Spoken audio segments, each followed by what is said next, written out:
All right, hello everyone, and peace of Christ to all of you. I apologize for being late a little bit. I have some technical difficulty. I was fixing it. Please invite your friends and share the link of the broadcast in Facebook and etc. Now today we have our topic, which is about what is authentic in Islam. You know, always, Muslims they have a problem, and the problem is very simple. Anything will make Islam look stupid. Right away they say it's not authentic, even though you are reading from their books, from what is approved by them for centuries, from what is written by their hands, collected by their hands, printed by their printing and by their ink, and they themselves, they are the one who paid the money to print those books and to preserve them for centuries. So why today those books are not good no more? Why those books were not good from the beginning? Why Muslims don't refuse them from the beginning? And the proof they don't refuse them, they keep printing them. You know, if I have a book, if somebody says to me this is a Bible of etc., you know, why I want to print it and hand it over to people in the church, and why I want to put it in my school to teach from it, and why I want to learn my belief and my religion from that book, if that book is not an accurate and not valid. Then if you go and search online, if you are not too much educated about Islam, you can search what is authentic books in Islam. You will find that there is 6 authentic books in Islam. And those 6 authentic doesn't mean that they are the only authentic, but those are, let us say, the majority of Muslims agree upon them. So 6 authentic books. If we focus on those books alone, because the Muslim, they consider them as the 6 authentic books, as simple as that. I mean, this is the reason we can focus on them. Then we will find that the Muslims, they start lately denying those 6 authentic books.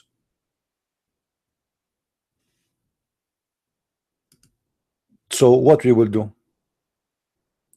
Why they are denying those books, and why they call them in a certain point or for centuries they are authentic? I mean, isn't it funny? Let me show you a Muslim website so we can take a look. And today, if we get any Muslim to call us, feel free, please, so everybody can have a you know, like a first-hand experience of what the Muslim dilemma with this madness is. This is an Islamic website, as you see. All right, this is not a Christian website. Islam hashtag, whatever it's called, it hashtag Islam hashtag. All right, the 6 here, sitta in Arabic mean 6. So the 6 as-sahih sitta. I mean, the Muslim websites are really funny. Either you want to write in English or you want to write in Arabic. Confuse nations, but they are the slaves of the Arab. So Sahih, they are 6 authentic books. We got it. Okay. Now, are you sure that those are authentic Muslims? Why each time I quote a hadith from those authentic books, you Muslims immediately you deny it, but yet it is listed in your propaganda machine library as authentic? You know what I mean? What's wrong with those people?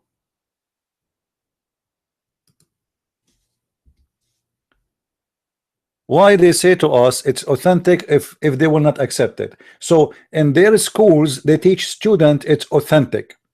Between each other they say it is authentic, but the second we showed them that this books is yours saying etc. about your prophet, it is the same moment they will say to you it's not authentic no more.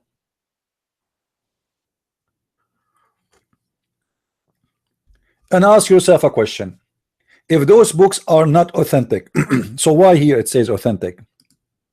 What do you mean by saying authentic? Either you mean it or you don't mean it. Brother, what is the 6 authentic books? Brother, let me count them for you. Okay, count them for me, please. Go ahead. Sahih al-Bukhari. Okay, so Sahih al-Bukhari is authentic. Yeah, brother, it is authentic. Okay. Sahih Muslim. Is it authentic? Yes, it's authentic, brother. Sahih Muslim, come on. Sunan Ibn Dawood. Is it authentic? Yes, absolutely. Are you kidding me? Absolutely, my brother.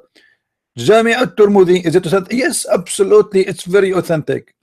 Sunan, etc. Yes, it's authentic. Sunan Ibn Majah, it is authentic. Muwatta Malik, it's authentic.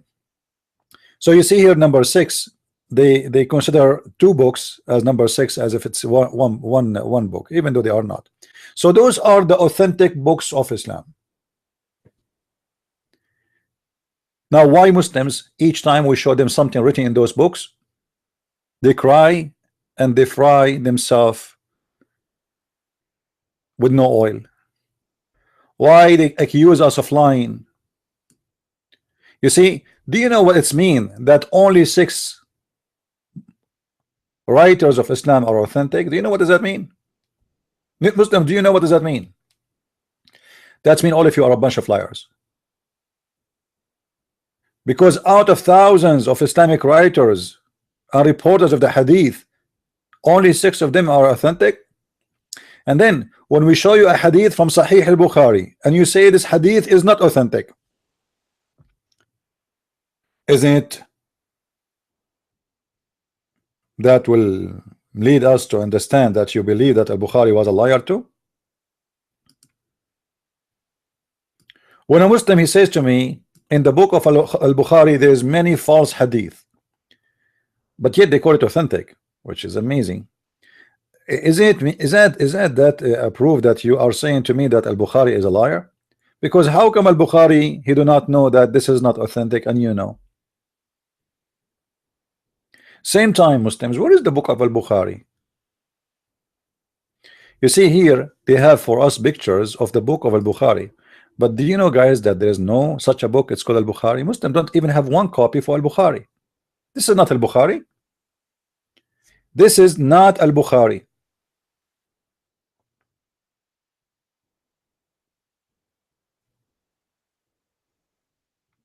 Al-Bukhari, I forgot how many books you have, 97, something like that. Book of Nikah, book of etc. Book. Anyway, but all of those books are not the books of al-Bukhari. Somebody claim that he copy from copy. He heard it from. He heard it from al-Bukhari, but they don't have al-Bukhari. What about Sahih Muslim? Nobody have Sahih Muslim. So what those books are in front of us? This is a copy. Somebody claimed that he heard from a copy. He heard from a copy. He heard from a copy. He heard. He heard. He heard. Many heard, and then we heard that this hadith. So look at this crazy religion. They don't have an original Quran. Even the Quran of Muhammad never exists. Nobody saw it from the Muslims. The Quran of Uthman never exists. Nobody have it in his hand, at least for now. What the Muslims they have, that somebody claim that this is the book of Uthman, and it is a copy of a copy of a copy of a copy of a copy of a copy of who copy, and nobody knows where those copies are coming from. And yet the Muslims, they complain that the Bible written 60 years after Jesus, when even the Quran, who came 600 years after Muhammad, Muslims don't have it. The Hadith is not original and nobody have it. The most authentic books of Hadith, which Sahih Muslim and Sahih Bukhari, nobody have it. So what is left?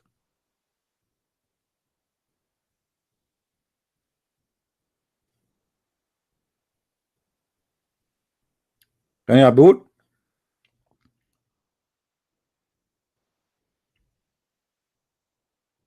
Any Abdul have something to say?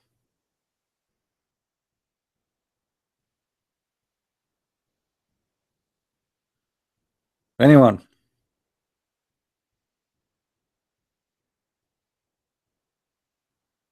Don't tell me that you, Abdul, you don't have anything to say. I mean, after all this mascara, I mean, what's left?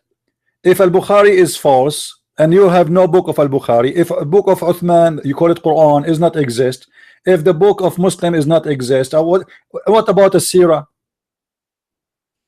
The book of a Sirah, Sirah to Ibn Hisham, Sirah to Ibn Ishaq. Do you know what they say about Ibn Ishaq? Do you guys have an idea? They say he's a scammer. He's a liar.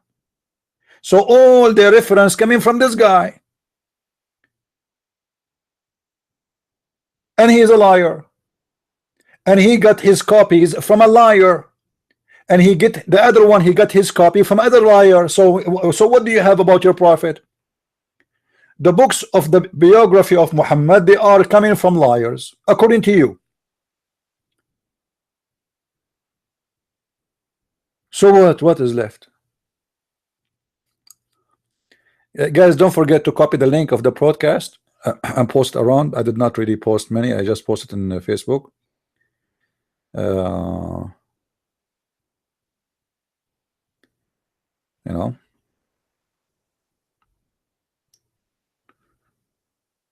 Do we have any Muslim have a comment? No, somebody say, look, I don't like that. Somebody he says the Muslim Sunni and Shia books full of myth. I don't agree with that.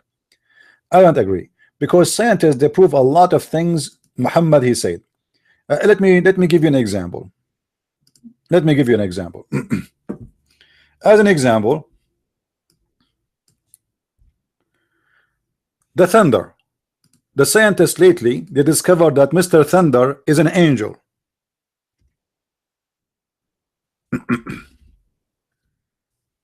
And this angel, his job is to drive the cloud from a location to a location. And by the way, me personally, my father, he used to drink, like, you know, 7-Up with this thunder angel.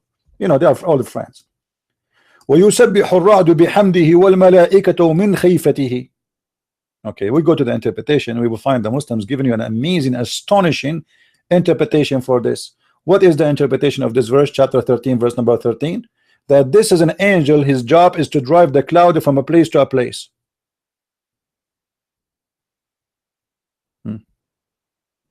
We have Mr. Hunter here. The thing truth, when I did say what I wanted to debate CP. No problem, Hunter. But you know, Hunter, you yesterday you posted for us, you said that Al-Waqidi is not approved. I mean, Al-Waqidi is one of the biggest source of Islam. So how come he became not approved? But my friend, everybody is not approved in Islam. You will not find one scholar he don't accuse the other scholar to be a scam. Hafs himself, the one who the Muslims they get the Quran from, he is a liar. I can show you right now in the screen. Muslim, they say he's a liar. Not only a liar, he's a thief and he's a fraud. He take books from others and he claimed that those are his books. So what is left? So is it our fault that Muslims they cannot and they don't trust Muslims, and Muslims they accuse each other to be liars and they are the scholars? If the scholars of Islam are liars and scam, I mean, what we can do? Right? What Ibn Karish? All of them, they accuse him to be a liar. This is why if you go to the book of Hadith, you will not find any Hadith from Hafs. Why? Because this guy is, you know, he lie in the Hadith. Okay, how you accept that his guy is a liar? He lie in the Hadith, but you take his Quran. Which one is more important? Which one is more important? This religion is a crazy. Let me open my Quran. Where's my Quran? You know, I decided not to put the Quran under my pillow after I read the hadith about the goat ate the Quran under the pillow of the Prophet. And you know, I'm a smart Arab. We will not do the same mistake twice. So I'm putting my Quran in the top of the pillow, because as long the goat will search for it under the pillow, I mean, You cannot fool me. You fooled the prophet once, you cannot fool us twice. All right. If we go in the Quran, page number A, in the Arabic Quran for sure, not and the Quran I have in my hand is the one printed in Saudi Arabia. كتب هذا المصحف وضبط على ما يوافق رواية حفص بن سليمان ابن المغيرة الأسدي الكوفي لقراءة عاصم بن أبي النجود الكوفي. Let us stop here. This book is written according to Hafs. What the heck? But all Muslim scholars, majority of them, they say Hafs is a big false liar. And he is a fraud. Not only he is a liar, he is a fraud. He is a thief. He steals books. He steals books of others and he claims it is his. So Hafs is a liar. Okay. So what is the last person the Muslim they heard the Quran from to approve? It was Hafs. Hafs learned the Quran from who? From his stepfather. What his stepfather name? His name is Asim. Who is Asim? Asim is a liar too. Like what the heck?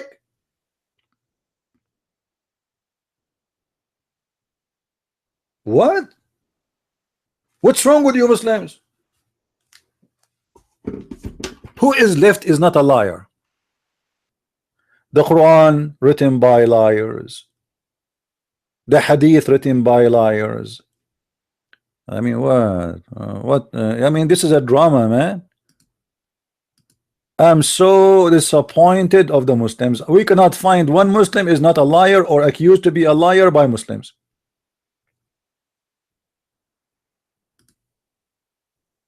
But to be honest with you, I'm not really surprised. I mean, Muhammad, he was who he was. So why are you surprised to see someone or his followers are a bunch of liars accusing each other of lies? You know, Uthman ibn Affan is an example. The Muslims, they have their Quran today. Who killed him and why he was killed?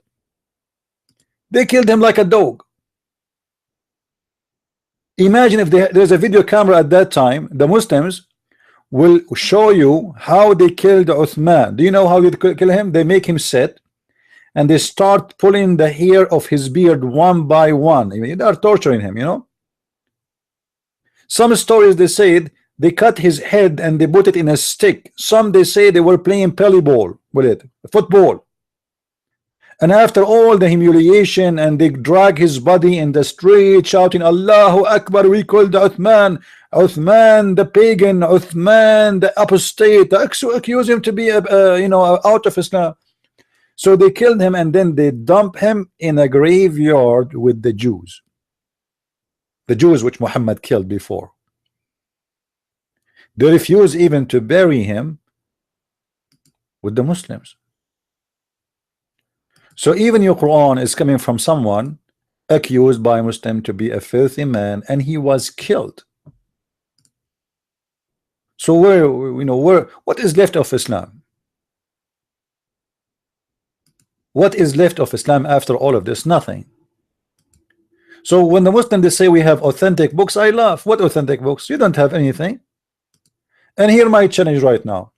Who is a Muslim? He accept an authentic book to name for me right now, right here, and he will call me, and we are going to show you how the Muslim, the same Muslim who accept that hadith or accept that book of authentic book, he himself, he will regret that and he will change his mind in a second. The second he will see that his prophet looked like an idiot in those books, right away they will say to you, oh, this hadith is corrupt. This is not an authentic sources. A minute ago it was.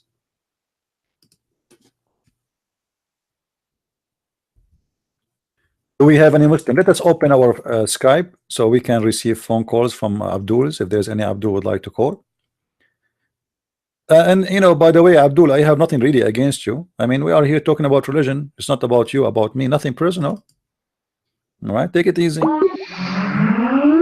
Here we go. Our Facebook is our Skype is open, and if there is anyone who would like to call, feel free.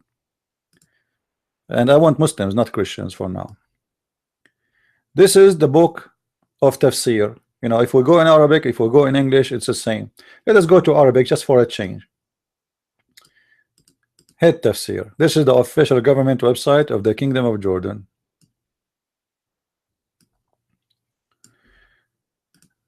We go to chapter 13 verse 13. Interpretation. Choose one, Muslim. Which one? Which one? Who is a Muslim want to choose for me his favorite interpretation?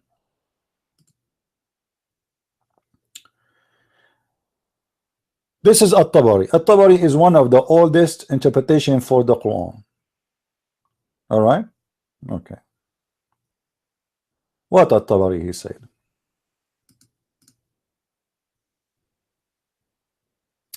When you hear the Ra'd, and Abi Hurairah, etc., said that Subhana man yusabbihu ar-ra'du bihamdihi. Praise be to Allah, the one, the Ra'd, who praise him. Now, why the Muslim they say that? I can take it as a metaphorical. I have no problem with this. But the interpretation is not what you think. According to the interpretation, Ar-Ra'd, the thunder, is an angel who is in charge of the cloud. And he beat the cloud with his fire belt. What do you think? Any Abdul?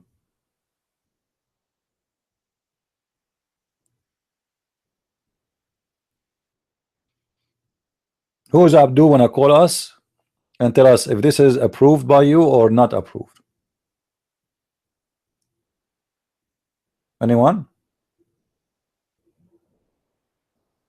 You will see that the Muslims, they try to consider the last or the newest interpretation of the Quran over the oldest one. Why? Because the new ones, they are like more, let us say, smarter. You know, they try to make it look nicer. They try to, you know, they are more educated, so they don't say stupid things. But that will not change anything. That those new ones, they are just trying to adjust the meaning of the Quran with the science of today, which means you Muslims, if you have dignity, you should reject them.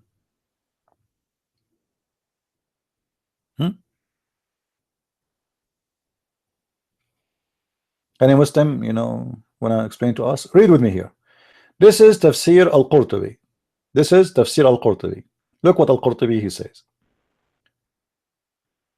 Ar-Ra'd malakun yasuqu as-sahab. The Ra'd is a thunder which drive the cloud. And this, the guys, by the way, this is a person who came long after Muhammad. This is a smart, educated one. You know, I mean, like this guy is not like an old interpretation. You know, this is a guy who came 671 years after the immigration of Muhammad. So we are talking about a person who is born more than 650 years after Muhammad. All right, and you know, 600 years after Muhammad, we are talking about, you know, the 12 centuries. You know what I mean? So in the 12th centuries, people, they have a lot of more education than before. I mean, you know, not long time ago, just 8 centuries ago.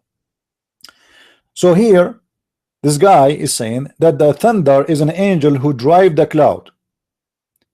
And then he said the stream of water is stuck in the top of his finger. What they call the finger, the one you Muslims they knew better what I'm talking about. Muslims, what do you call the finger, the one you put your nose to grab the boogers, as the Prophet said? What do you call it? This is the finger we're talking about. So the steam stuck in that finger, and he is in charge of driving the cloud, and he drive him as he been ordered, which mean by Allah, and he praise Allah. So if he praise Allah, there's no angel left in the sky but he scream with him with the praise, and then that will make water come. Man, that's amazing, astonishing. Let me get my notes. I just learned that now we know why water come down from the sky.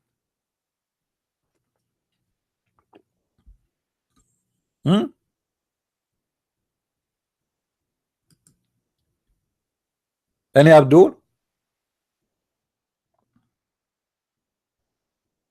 And look what he said here. and it said that he is an angel. We are talking now, until now we are talking about the thunder. It is an angel who sit on a chair between the sky and the earth. This is true. I saw someone like that. And in his right side there is a 70,000 angel, and his left side there is the same number, which means 70,000 angels. So the total is what? 140,000 angels.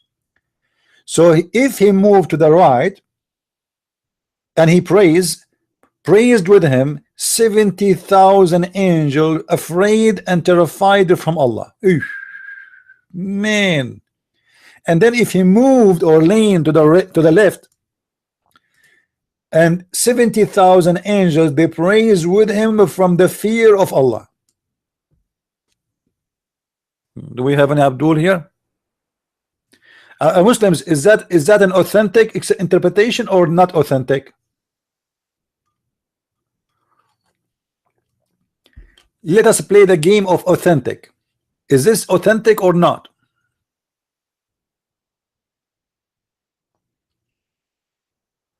Any Abdul? Where is the Abdul?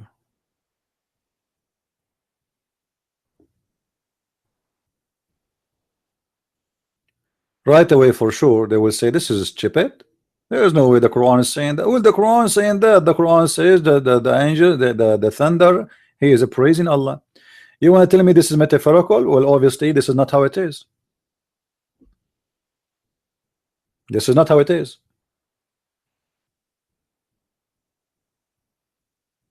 Who is a Muslim would like to call us? My Skype is on. You see the address in the top. You do not need to add me, just call. Anyone? Not even one. I mean, I'm really disappointed with the Muslims. I was, each time I go live on air, I expect like tons of Muslims will call me, because simply I am very weak in Islam, and the Muslims are so, like excited to expose our lies. Okay, how you want to do it if you don't call us? I mean, come on. Muslims, you have to do that. The first time I start considering the prophet to be a prophet is the day when he said that the angels, they came to him and they brought with them a dish full of gold, full of faith and wisdom. And at that moment I was kind of an atheist. So what I did, I went in online. This is a long time ago, before the online exist, but because in Islam you can get online any time. So I went online and I ordered a dish of faith and dish of wisdom. Muslims, how come you Muslims, you never have a problem? You're a prophet saying that God, he sent him a dish of faith. All those centuries until now, until I ask you, how stupid it is to say that God, he sent someone a dish of faith and a dish of wisdom, and he installed it in his chest.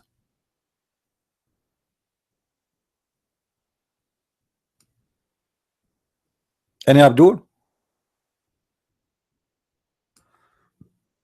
Let us see the hadith. Let us find it. Hold on. I mean, dish of faith. What the heck? A dish of faith? What is that?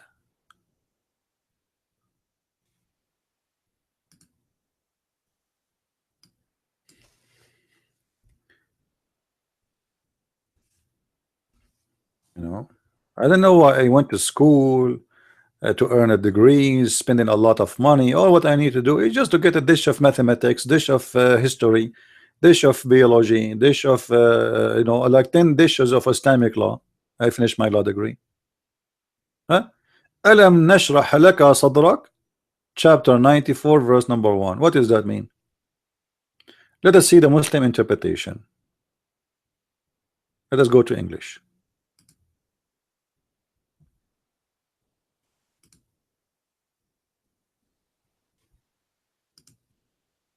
What does that mean? Didn't we expand your chest? How Allah he, or his breast, sorry. How Allah he extended the breast of the Prophet? Any Muslim can explain to us?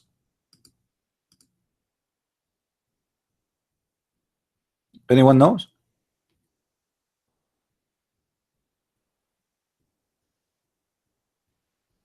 Who is a Muslim want to tell us what happened? There's a very important story behind this. According to the story, when Muhammad was somewhere, according to him, Allah he sent an angel and he cut his chest from here to here. From where? From here to here. And then the angels, they installed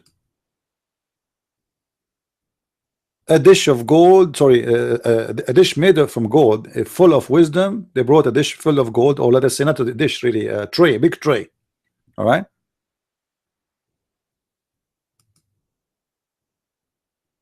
And then they cut, you know, they cut his chest all the way from his neck all the way to his testicles. And by the way, according to science, this is very true, that in order to install dish of wisdom or faith, you have to do such a thing. You have to cut the chest of the person, and then, you know, let us see if we can find the hadith. We cannot find it here. Let us see something else. I cannot find it. Okay, let us find different hadith then. Oh,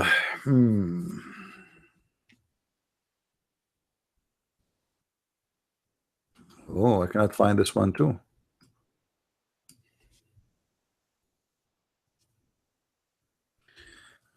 Look, I'm looking for a hadith. Look what I came with. I mean, look at this, guys. This is Sahih al-Bukhari. Look, and I'm looking for the tray which is full of wisdom and full of faith. And look what I got. One of the wives of Allah apostle joined him in itikaf, and she noticed blood and yellowish discharge is coming from what? From what? Where?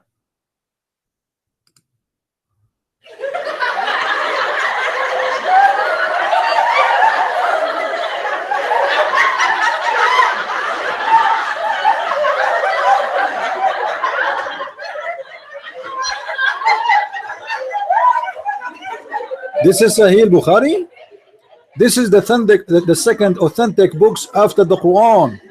I mean, okay. If we ask the Muslims about this hadith, what do you think they will say? They will say it's a lie. That's not true. This is not true. But this is the authentic book of Al-Bukhari.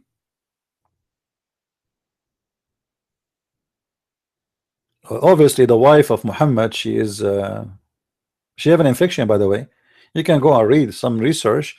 You will find, because when I did read this, you know, I don't know what women what they have in their period, but the word yellowish discharge doesn't make sense. So I did search in Google, and I found that this is only if the women she have an like vagina infection. So look like Muhammad, he gave her some diseases, STD diseases or something.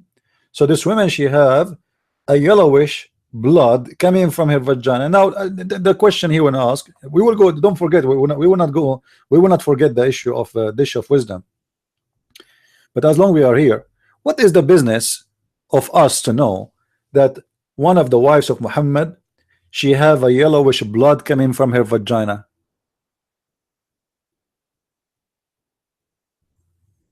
Huh?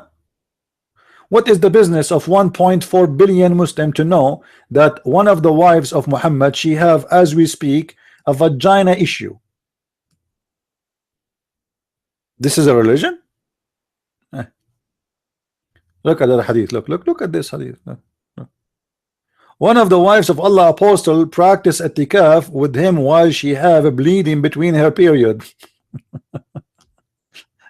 Let us jump over this stupid religion.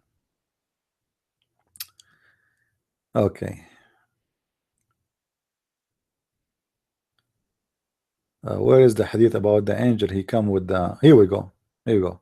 Guys, look at this. Look at this, ma'am. Allahu Akbar. Allahu Akbar. It was narrated by Anas ibn Malik.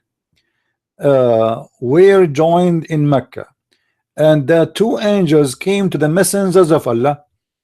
By the way, two angels always do surgeries because Allah don't allow surgery to be done by one angel. The reason for that, if you watch in the surgery room, you will see someone, he is a doctor, and there's other persons or two or three with him.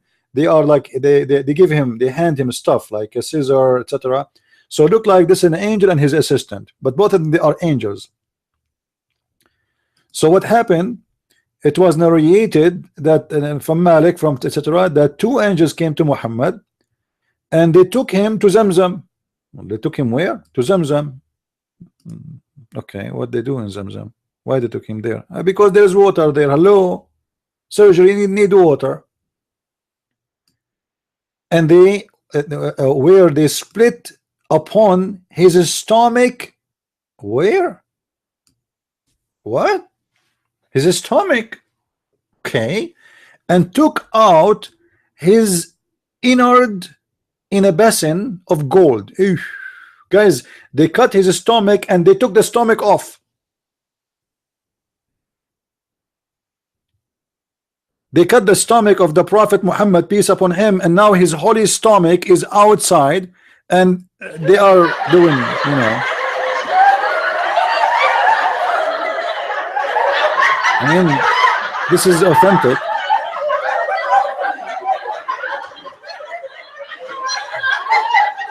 Do we have any Muslim here? He have some specialty in the stomach stuff. So they took his stomach off. They cut, you know, they cut it. They took the stomach off. They took everything in the stomach, not only everything in his belly, not only the stomach, everything in the belly, everything. You know, shish kebab, falafel, hummus, everything. And the stomach, they took it, and then they put it in a basin of gold. Man, see the respect, guys. Did you notice the respect? They will not put the stomach of the Prophet and the belly of the Prophet, which is taken from his belly, whatever is inside, they will not put it in a normal tray like you get it from Walmart. No way. This is the Prophet of Allah. They brought with them a tray made of gold. Do you see the respect, my friend? Do you see how much Allah he appreciate the stomach of the Prophet? So now his stomach is out, and they place the stomach in a tray made from gold, and then they wash them. They wash what? They wash the stomach of the Prophet and whatever is inside his belly. Unbelievable. Unbelievable. So beautiful. This is so beautiful. This must be true story. This must be true story. I mean, who in the world can deny this story?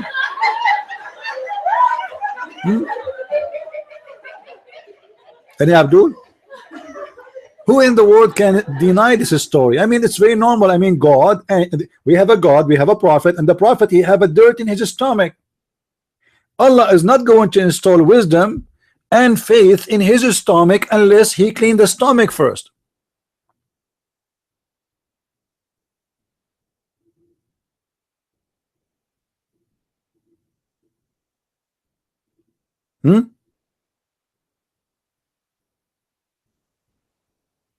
Any Abdul? What is that? Who is the stupid here, Muslims?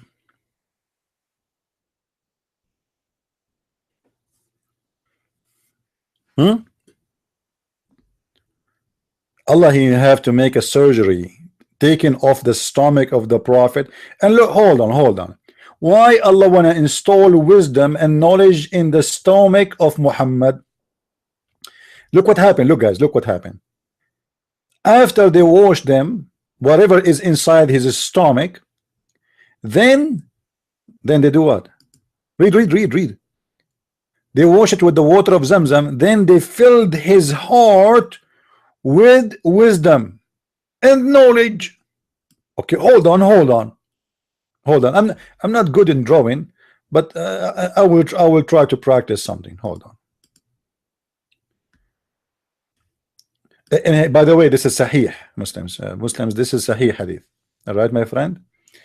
Okay, this is the chest of Muhammad. This is Muhammad. This is Muhammad. Huh?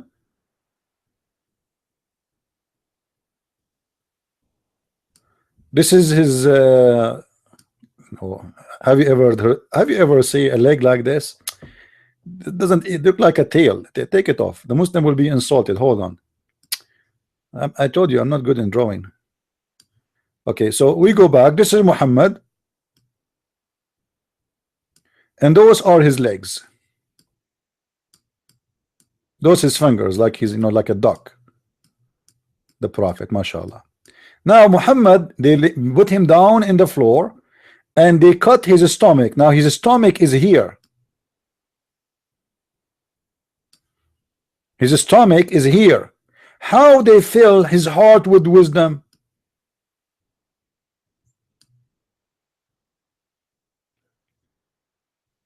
Any Muslim can explain to us. The hadith says they split his stomach. Read with me, read with me. You see, they took him to Zamzam, the water of Zamzam, and then they split open his stomach. Okay, how they open his stomach, but yet they install wisdom in his heart? Are you saying to me that the Prophet of Islam, his heart is in his stomach?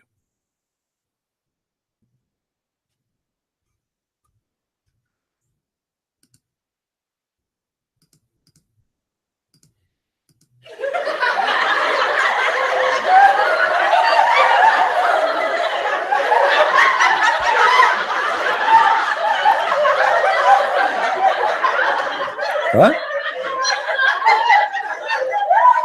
What do you mean my drawing getting better? I have a degree from University of drawing.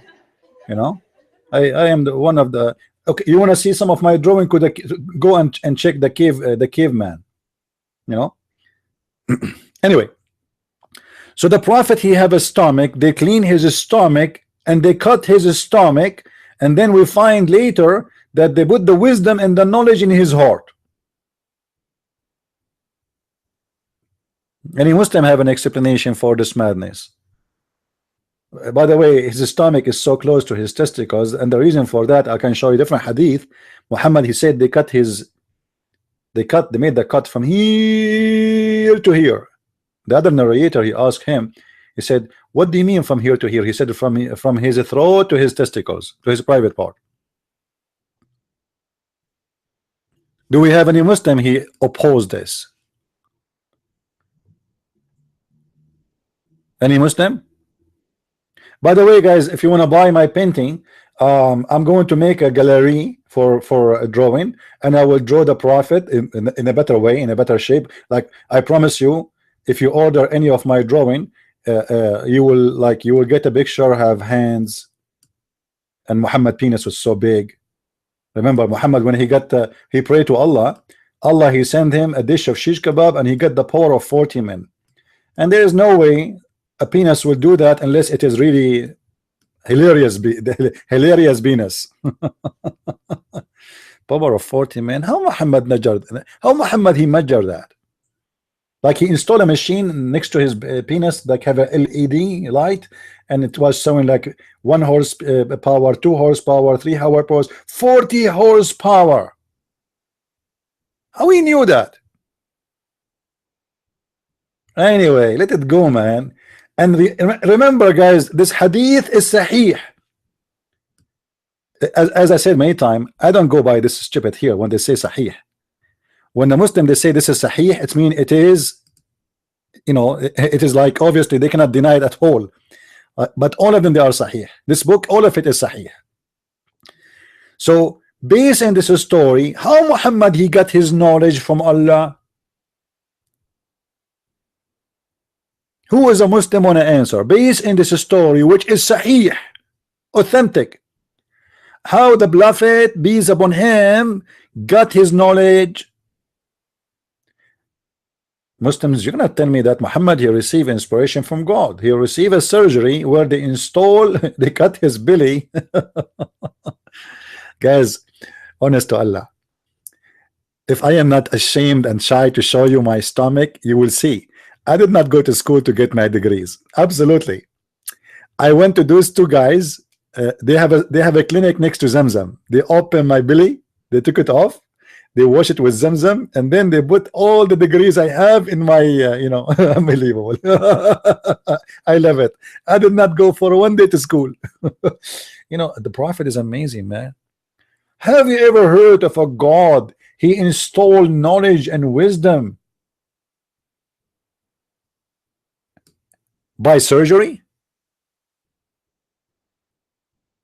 And what do you mean that he put there wisdom and knowledge? Like, is wisdom something and knowledge is something?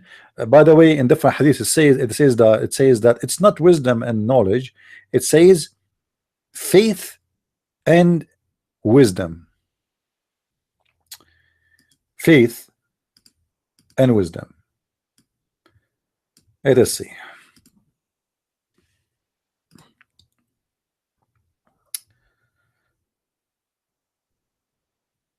Okay.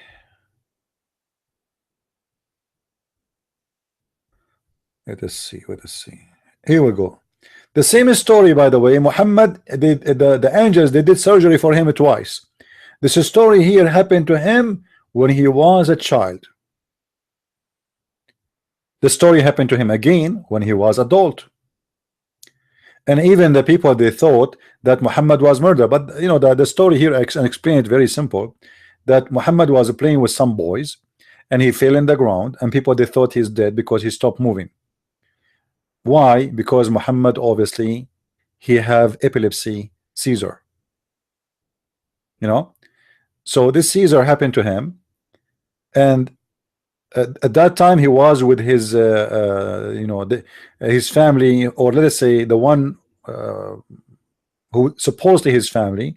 They dumped Muhammad with the Bedouin women because they have many issue with this child who is not even from the family. Obviously they rejected him. So this woman, who supposedly she would do breastfeeding for him, and as you see, it doesn't make sense that he is with her because he is playing with the boys, so he do not need the breastfeeding. What a breastfeeding? Which mean all the story about the breastfeeding done by this woman to Muhammad was something fishy about it. This guy, he was playing with the boys when he was with her. So they dump him in different place with the Bedouin women in the middle of nowhere, was playing with the boys, and then as you see here, they said they came running to his mother, i.e. his nurse. Muhammad don't have a mother, she died. You see, so he was with that time with that woman who they are supposedly they gave him to her to do breastfeeding, but as you see, he's playing with boys. A boy who would play with boys, he is not in the stage of a breastfeeding. Anyway, so supposedly the story starts from there. Obviously, Muhammad, since he was a child, he have a health issue, he have epilepsy, and you can go and read about it. You will see in my coming book about Muhammad mental disorder. But the story here still is the same story. When he was an adult and when he was a kid is the same. Let us see.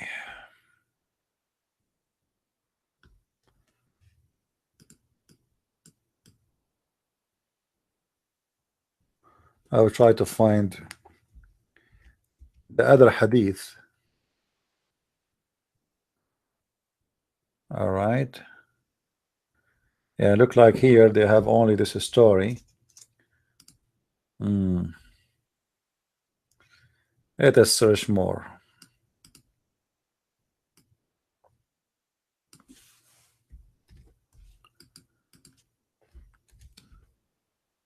There's not, but there's a hadith speak clearly about a dish of faith and dish of wisdom. Let's see.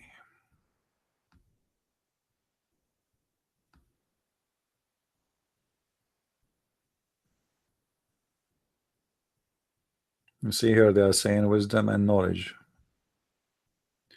Anyway, so one hadith says wisdom and knowledge, the other hadith says wisdom and faith.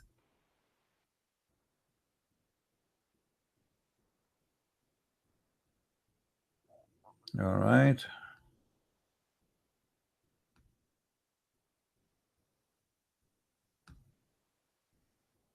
I need to find it. Hold on.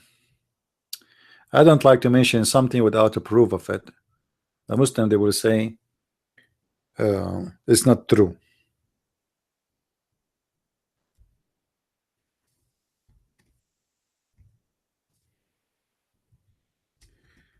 بماء زمزم. Even the name of this Zamzam is funny. Zamzam. I believe that this name is not Arabic, really.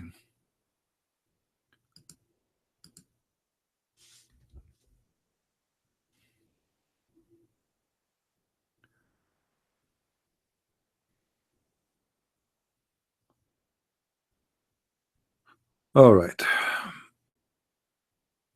Let us see.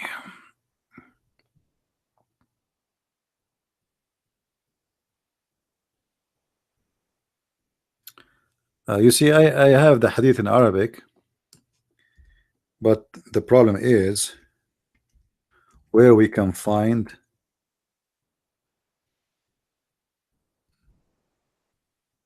one in English saying faith and wisdom. Let us give it a try. Here we go. Do you see it? We found it. It's reported in the authority of Malik that the Messenger of Allah narrated the hadith mentioned above, etc. I was brought a golden basin full of wisdom and faith. Do you see it? Wisdom and faith. I mean, this guy, even his faith, he got it in a dish.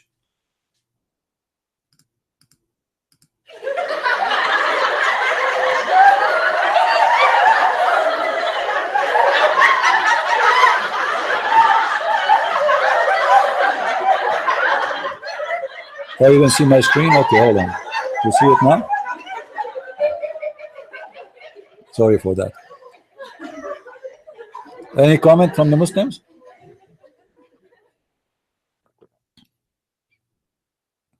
Any comment from the Muslims?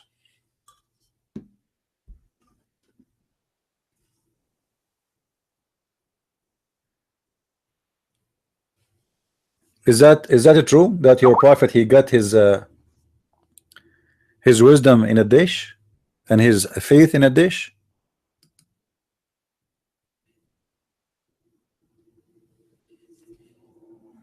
Hello. By the way, those who watch my broadcast, we will deliver a dish of belief to your houses for free.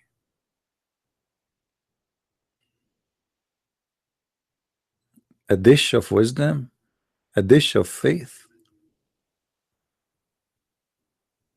Do you really Muslims believe in such a garbage? This is the religion and this is the prophet you want us to believe in?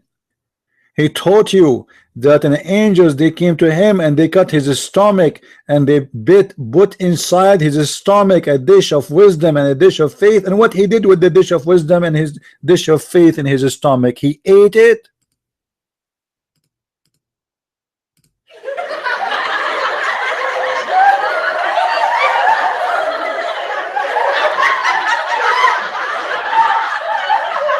What the dish is doing there?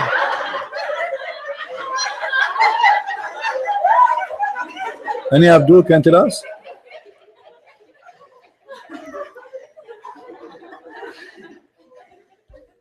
You know, I don't like to share my secret with others, but one of the reasons I became so smart. By the way, I was the smartest in my school, even though I was the only student. But I learned to say in my resume, I was the smartest in my school, even though I am the only student, because Allah, he said in the Quran, I am the best of the creators. But there is only one creator. So I said to myself, if Allah himself, he lied about him being the best of the creators, why I cannot say I am the best of the students, even if though there is no student in the school except me? Unbelievable. I love it. Any Abdul? Do we have any Abdul here? You know this stupid idiot potato, slave of Allah. All what he have a problem is the vagina. His God himself is a vagina kisser. He kissed the vagina of Maryam according to Islam. And he is a problem is Jesus is born of a vagina. My friend Abdul, let me give you my shoe in your face, in your mouth. If God go inside a lake of a stinky stuff, who is the one will make it holy or stinky? Are you saying that the stink will make God stinky? If this is the case, explain to me this hadith. Your prophet was going and swimming inside the water of vagina to prepare himself to see Allah. You forced me to come there. Okay, oh, hold on.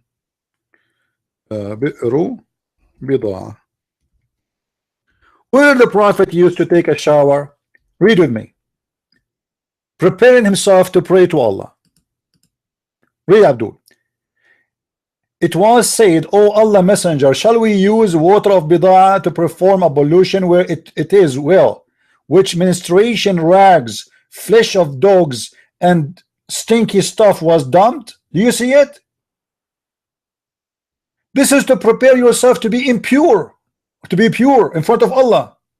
And your prophet himself, he was doing that in the same place. Look at this. It was said, O messenger of Allah, you perform wudu from the well into which the body of dogs, menstrual rags and garbage are thrown in. Where your prophet Abdul is taking a shower, read with me. In a water which is a small container of water have dead dogs, women blood from period, and you are telling me that Jesus is not qualified because he is born of his mother?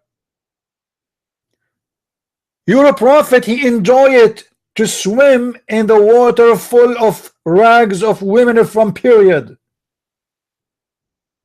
And by the way, that is a damaged blood. It's a stinky. This is not a good blood. There's difference between the blood, which is dead blood coming out, and it's in the water, and normal blood. And garbage. Does it say garbage, Muslims? Actually, in Arabic it says an-natin, which means stinky garbage. Not only garbage, stinky garbage. An-natin. And a Muslim complaining that how Jesus can be God and he is born of a woman. If Jesus born of a woman and he is not qualified to be God, for he is born of a woman, then why the Quran in chapter 19 verse 19 says he's holy? Any Abdul?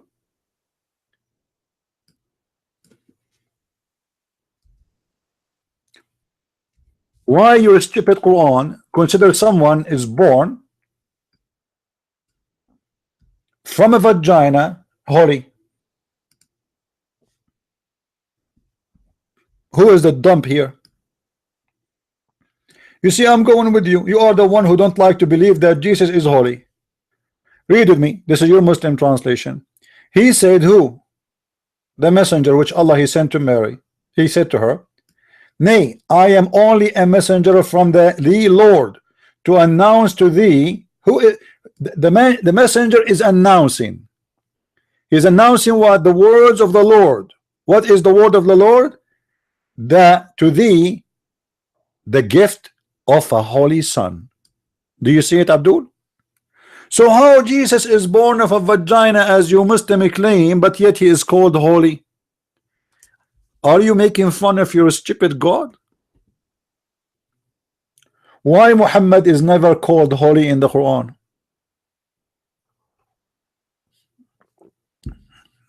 Any Abdul?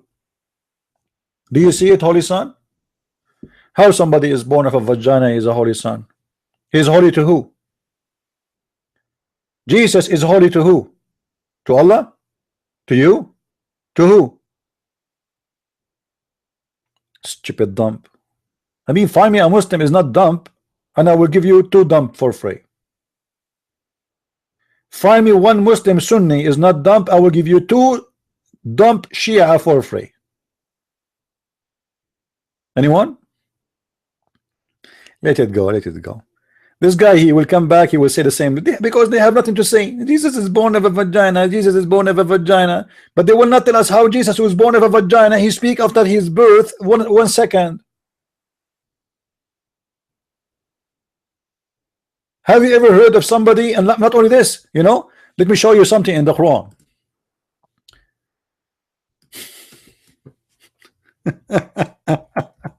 Let me show you this. I don't talk about this too much, but let us talk about it, as long as we are here.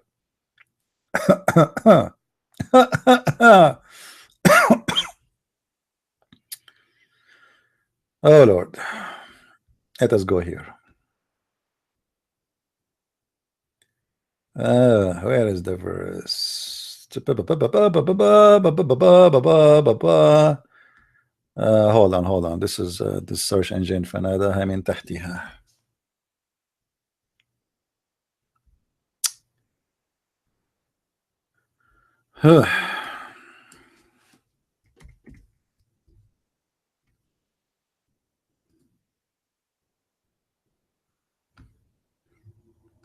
I mean, this is all.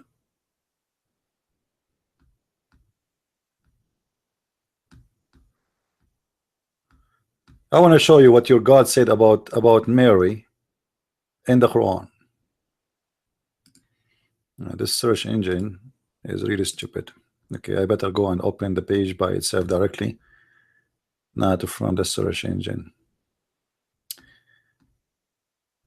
Muslims, who is the one who will tell me which translation you accept?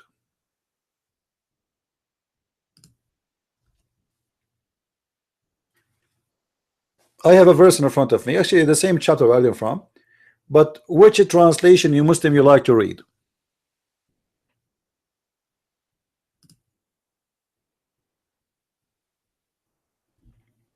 And Abdul can tell me which translation. I will do your wish. Whatever translation you like, we will talk about. We will read it from there. Any Muslim?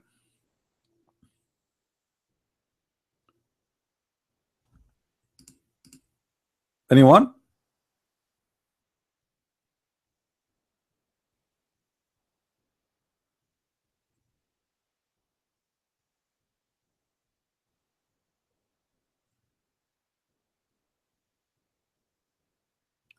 Based on this story, Jesus is just born. He is just born. He just came out, huh? And look what it says here in the story in the Quran. فناداها من تحتها ألا تحزني قد جعل ربك تحتك سريا. What the heck? What is that? Mary, she was sitting in the top of Jesus? Any Muslim can explain. She gave birth to him. What is that? Is that a chicken? What do you mean from underneath of her?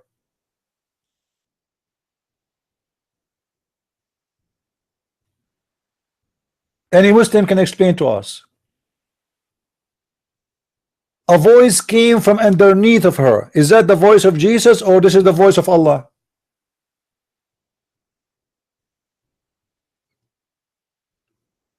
And Abdul, who is underneath of Mary? Mary is sitting in the top of who? Can't be Jesus. So it is who? Jibril? Why he is speaking from underneath? Who is that person? What he is doing underneath?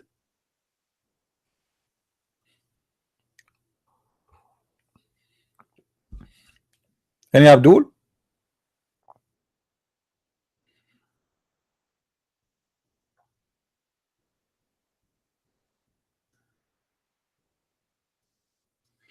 I know. By the way, guys, I might do a surgery to install additional dish of wisdom about astronomy. I noticed that I am not really good in astronomy, so I order a dish, but I'm not sure, like, really when they will deliver it, you know, because the dish is coming from China. So I will install a dish of astronomy in my stomach, you know, because we Arab, we eat information, you know, we digest them. We don't like, you know, like not like you, you know, you people are funny. We Arab, we digest information the same as we digest food. Yes. So this is why you see in the hadith it says they cut his stomach and then they install in his stomach a dish of faith and a dish of wisdom. If I show you my food for today, I ate 1 pound of wisdom, 2 pounds of stupidity, and 3 pounds of Abdul.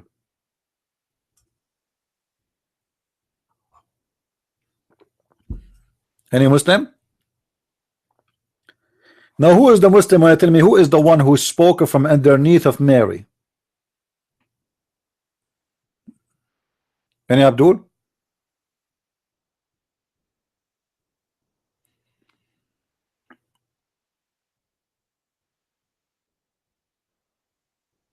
Huh?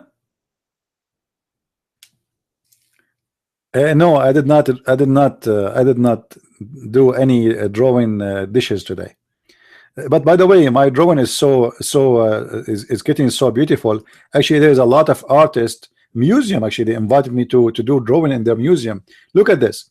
We have here, according to the Quran, we have a woman, and the woman, she is giving delivery, and then underneath of her, there is someone is talking. This is his voice. Any Muslim can explain to us what's happening.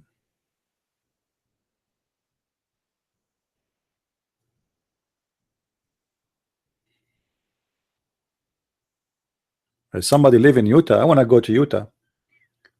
Anyone been in Utah? In Utah, they have a nice field for rice, for car rice. You know, sorry, rice. Salty field, very beautiful. Trust me, if Muhammad he saw Utah, he will make a chapter about the people of Utah.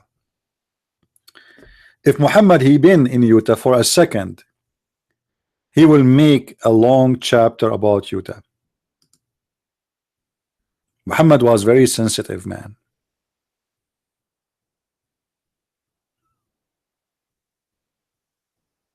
Any Abdul?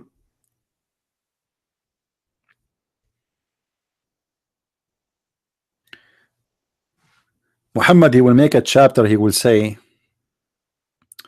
Utah, and what do you know about Utah? If you go there, people will make you Utah.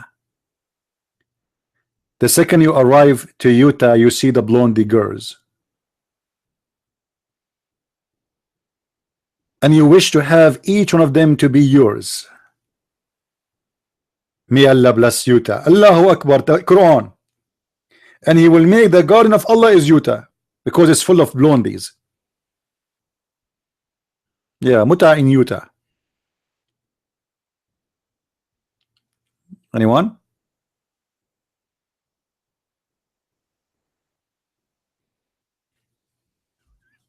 Any Abdul?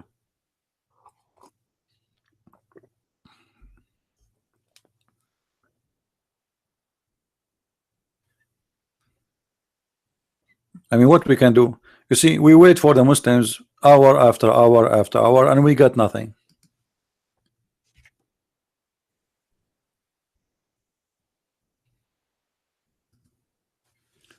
Who is a Muslim wanna call us?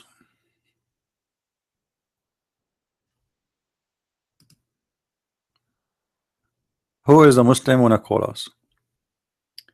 What is that? What's happening in Texas? Who is this guy who shot the people in the church there?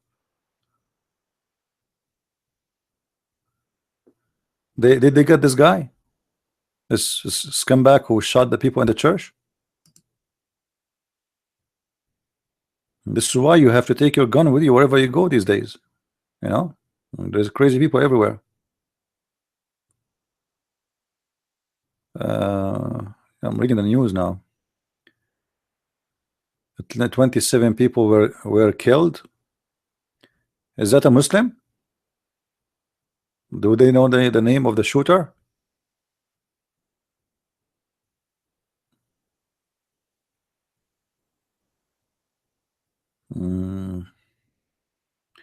I mean, why people who live in Texas, they don't go take their guns with them when they go to church? You are allowed to do so. If one person there, he have his gun with him, he will stop him. Look, old women, old people, I mean, what a shame. I will never go anywhere without taking my gun with me.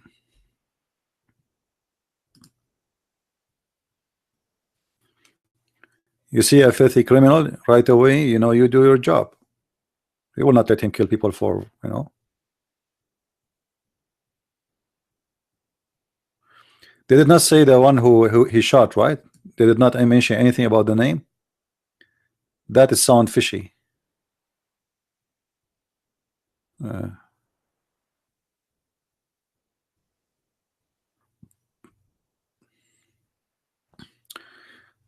Well, if you live in a country allowed you to carry guns with you, it's legal for you to carry guns. Carry your gun. I mean, why you buy a gun if you will not carry it? I mean, what's the point of this gun? For showtime? There's no point.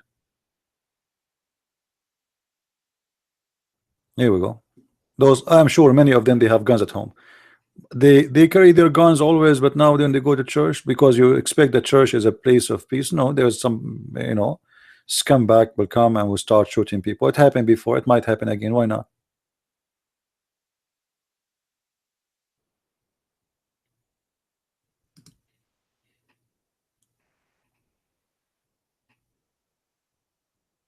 Yeah. Why you buy the gun? So because you might have a gun for 20 years, you never use it, and I hope you will never use it. But the second you need it, that's it. Maybe this is the only time you will need it in your life. All right. And carrying guns will not make you a bad person. Will make you a good person in the society. If you never hurt anyone, if you don't use it in the wrong way, doesn't make you a bad person. Yeah. You see, I support people carrying guns, because if every thief he knew that every house have a gun, he will think 1,000 times before he get in. Same as now. If this guy, he knew that those guys inside are armed and ready, he will not get in. But he knew that this is a church, you know, there's a lot of old women there, children's, so he can get in, shoot everybody, and he can get away with it. Now, did they arrest the guy or not yet? Did they arrest the guy? If there's any arrest made? Because I didn't see any in the news anything about arresting him yet. Honest to God, if I was there, I will make his bomb the same as my screen door. You know, such a filthy man. I mean, how in the world, what kind of a human being he attack a church? The same as the scumbag, the racist, the one who attack a black African Christian church. And you know what make me really upset? That those people who do mascaras, they stay for years in jail, and even if they want to execute them, it's going to take 20 years to execute him right away. I mean, there's all those witnesses, he himself, he confessed, and what do you need? Like, this is why I like the justice in the old day, the oldest style in USA. When they get a criminal, he kills somebody, second day they hang him. That's it. This bastard should be hanged immediately. And actually, I am against hanging him. They should put him in the middle of the town, and everybody take a shot, so he can be a best example for everybody who wanna do something wrong. But you give him free health insurance, nice food. I mean, why is that? You know, do he deserve it? There's 27 people are dead, and this guy is alive. Like the stupid terrorist who did his crime just 2 days ago, 3 days ago. He will stay now in jail, and they will not execute him. The same as they did to Taliban. They put them in the Guantanamo Bay for 15 years, and then they let them go. How many people those criminals killed? You see, in the war today, because everything became politically correct, everything is wrong. How come if somebody killed a person, one person, we come to a decision of execution? But if somebody he made a mascara, we will not execute him. What kind of judge and what kind of court and what kind of people those people are? Nobody should stay in jail for killing a human being. He should be killed. It's not fair that somebody in the grave right now and the killer is eating and drinking and watching TV.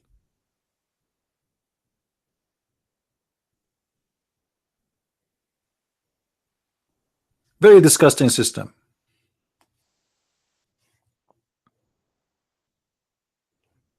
And then we, we saw that the filthy Obama, he let them go.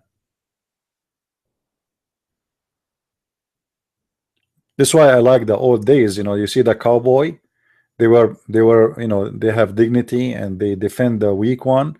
And when a criminal he do something, the whole town carry guns and chase the criminal.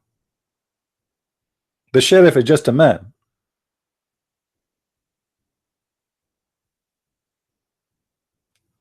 What are human rights? What about those people who got killed? This is not a human right. So the one who die get killed for nothing, sitting in the chair in a church praying to God, he have no rights? Did they execute this filthy guy, the racist, the one who killed the black people in the church, or not yet? I mean, this guy, he should be shot in the head the second day in front of everybody. The court should order that. They should hang him right away in front of everybody. Why take many years to order his execution, or to come to conclusion? The guy, he shot them. He's proud about it. He's bragging about it. This guy is a filthy scumbag. Same as the terrorist who did the terrorist attack just a few days ago. He's happy to do it. Why you want to take him to court? For what? What do you want more than this? Confession?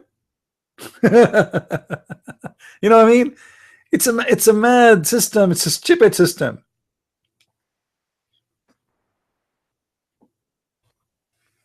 The criminal, the one who have a lot of witnesses, who he confess himself, you do not need to, the one who kill should be killed. This is what the Bible says. The one who take by the sword shall be taken. This is justice. This is justice. And those who speak of a human rights, well, what about the human rights or the rights of the dead ones? They killed for nothing.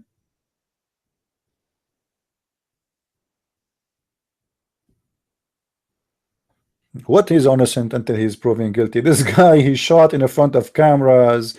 He is even making an interview saying, yes, I did it. I'm happy to do it. I will do it again if I can. What proving to be until you prove him guilty? They are proud about it. Anyway, I hope they will execute this guy. I mean, sometimes life is not fair.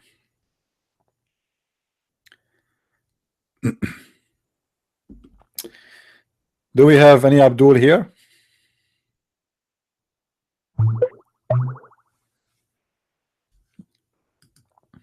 Any Abdul?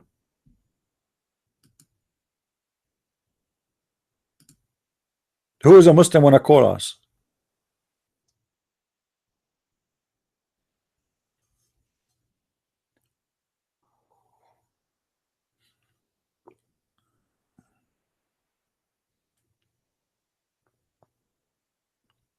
Anyone wanna call us? Not even one Muslim? Anyway, so we go back to our topic. As you see, the stories of Muhammad is a very clear stories to prove him that as a false man.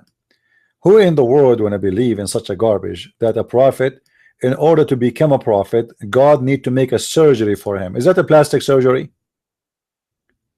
The Muslim, they say to us that the similarity of Jesus is the same as Adam if he said to him be, and he was.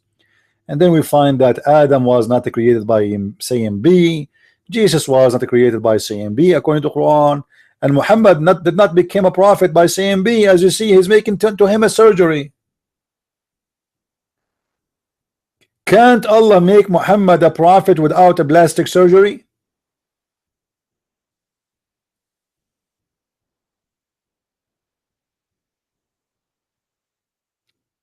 Any Muslim? What is that surgery? What the purpose of this surgery? to prepare Muhammad to be a prophet?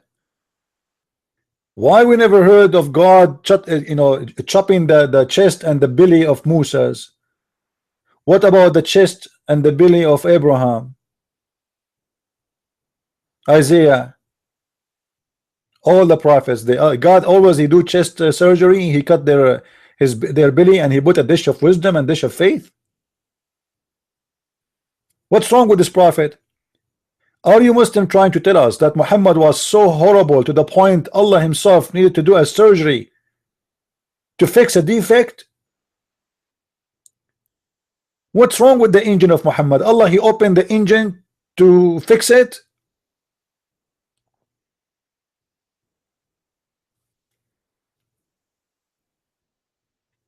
Anyone?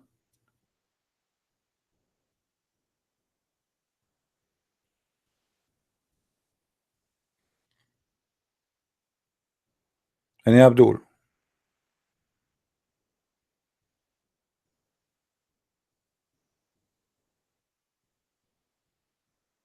The whole story is stupid and proving Muhammad to be a false prophet. And look, this is Sahih Muslim. If we show this story for a Muslim, because it's stupid and funny, in a second he will start saying to me, oh, this is weak. This is weak. This is Sahih. This is Sahih Muslim, the authentic books, remember? This is one of the 6 authentic books of Islam.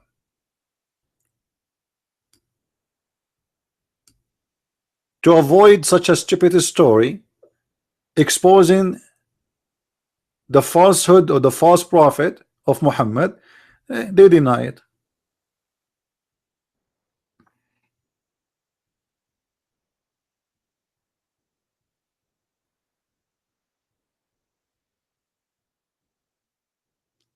Any Muslim would like to call me live and tell me something good about Islam? I'm not going to ask you anything. You tell me something good. Who is a Muslim would like to do so?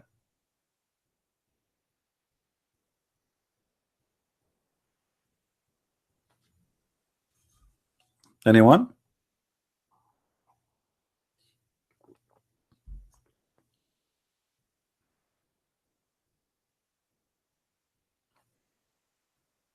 You see, the problem is when people they read those stories, they don't think deep. They just, they read it and they let it go. Always you need to think about what it says there carefully. Try to analyze the information. Why in the world somebody he claimed to be God and someone he claimed to be a prophet of God, both of them they are doing such a thing to prepare somebody to be a prophet? When we say God, we mean the Almighty. Okay, why the Almighty God need to send 2 angels to cut the chest or the belly of a prophet, and they wash it physically, literally with water, and then they bring a dish full of faith and a dish full of wisdom, and they place the faith and the wisdom which is in the dish. Muslims, how you can believe for a second that wisdom and faith can be physically, literally served in a dish?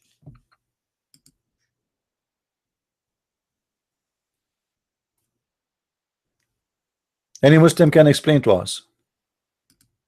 Do you really believe that wisdom they come in dishes and faith? What? Forget about wisdom. What about faith? Muhammad he received his faith in God in a dish.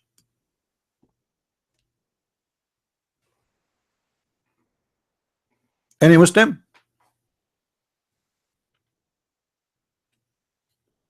Should I change the name of the broadcast today? Make it the prophet he received his faith in a dish? Is that how the prophet of Islam received wisdom and believe? So everybody became a Muslim by saying Shahada except the prophet. The Shahada was installed with the faith in his belly. What is inside that dish exactly? Who is the Abdul can explain to us? Faith in a dish. What is that faith is made of? Plastic, silicone, shish kebab?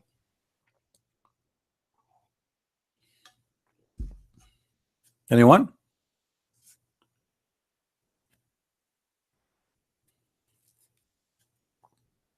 Isn't it this story alone is enough to prove to you that Muhammad is making fun of you Muslims? Do you really believe in this garbage? Be honest with me. If a guy came to you and he said to you, I am a prophet of God, and yesterday two angels came to me and they took they carry me next to the faucet and they opened my stomach and they brought with them a dish made of gold full of wisdom and faith and they installed it there, are you going to believe it?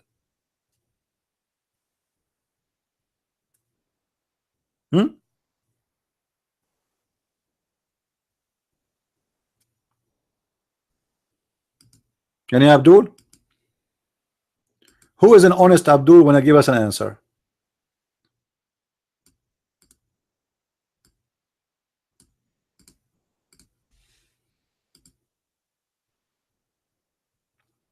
No, the brain is not needed in Islam. You know, the wisdom is not in the brain in Islam. The wisdom is in your belly, as you see.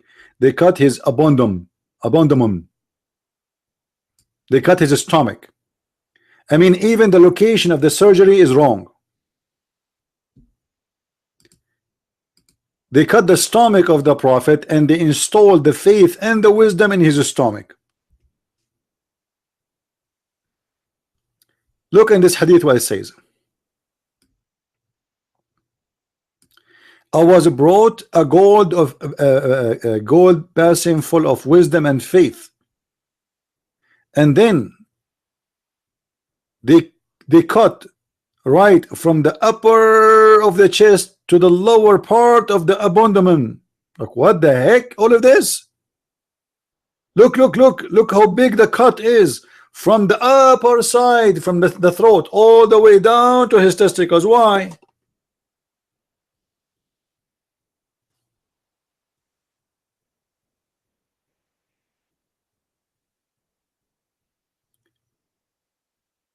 And the lower part of the abdomen was opened and it was washed with the water of Zamzam, then filled with wisdom and faith. So they put the wisdom and faith here.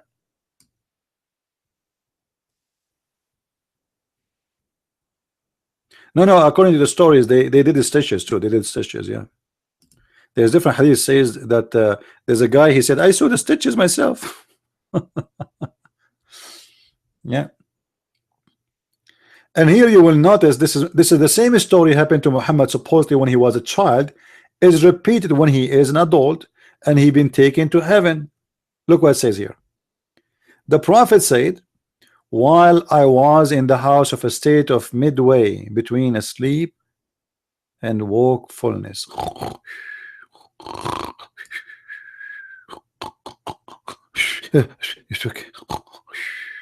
an angel recognized me. What the heck? What do you mean recognize you?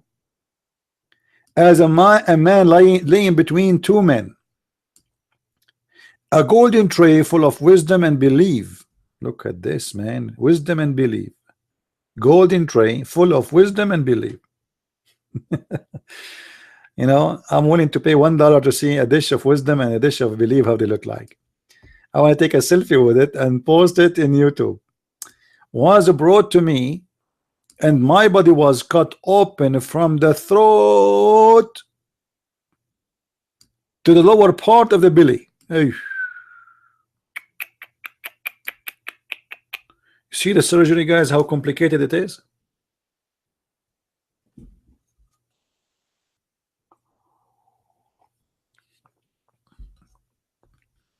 And by the way, those stories happen to us in the Middle East always. I know many friends, angels, they come to them and they cut their, you know, as an example, I know a friend who he went in the Middle East somewhere. He ate in a restaurant. He woke up in the street and they found later that they stole his kidney. Maybe those are the angels. I saw a story about a guy. He went to Turkey. He saw a girl, she is a blonde and she is beautiful. She said to him, do you like to drink some coffee with me in my house? The stupid idiot, he went with her. They went to her house, and she gave him coffee. He drank it, and he woke up, found himself in the street, and he's bleeding from his chest, from his you know, kidney location. They stole his kidney.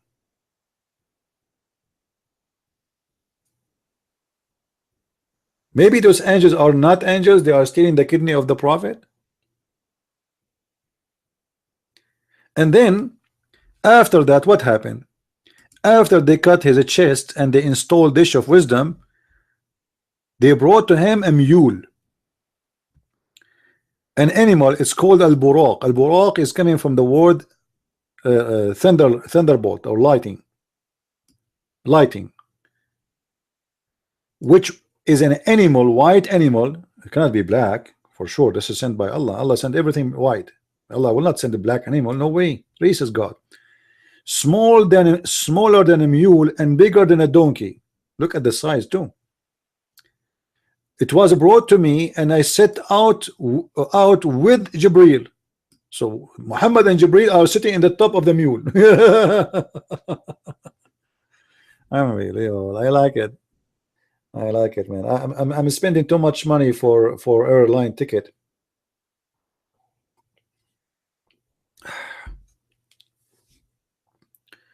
Any Abdul? Any Abdul want to explain to us what's happening here? So they cut his chest and they installed a dish of wisdom and a dish of faith to make Muhammad ready to go to heaven. So Muhammad, the way he is, was not qualified to go to heaven. So what they did, they have to fix a problem Muhammad he have, and the problem obviously it's about his wisdom. He was a fool, and his faith. He was an atheist. You know, if somebody says to you that two angels they install in your chest, in his chest, a dish of wisdom, isn't it that clear evidence that the Muslims on Muhammad is trying to say to us that he was a fool and the angels they install something to fix his foolishness? Otherwise, why they need to make a surgery for his wisdom?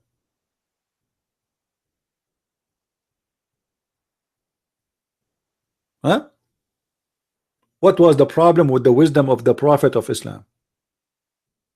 To the point he needed surgery, plastic surgery. What was the problem with the faith and the belief of the Prophet of Islam to the point he needed a surgery to install faith? So Muhammad had no faith before, and he have zero wisdom.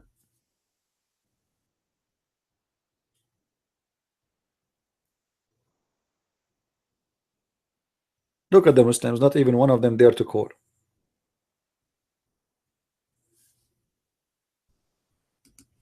Who is a Muslim would like to call us, honestly?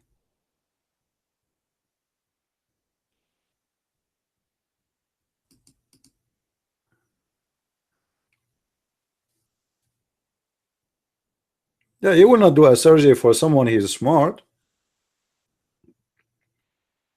Iman, you know, you have a person like you have the brain of Einstein, and then you say, I'm going to install a dish of wisdom for you. So this story makes sense because we are talking about Muhammad, and obviously Muhammad was a donkey. So he needed a dish of wisdom, big dish. Allah could not fix the stupidity of Muhammad from far away by saying be as the Muslims they claim. So he needed to send an angels to do a physical surgery and fix his deficiency, which is obviously the wisdom and the belief.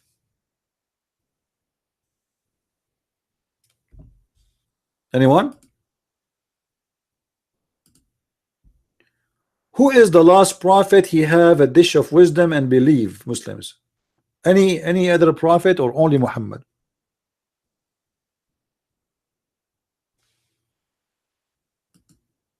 Any names you can call for us? Who is a Muslim here? Name for me a Muslim prophet like Muhammad who Allah he sent a dish of wisdom and faith for him.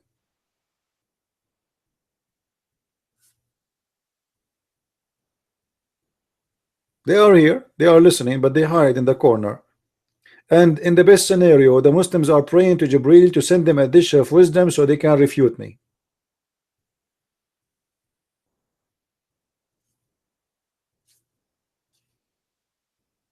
Anyone?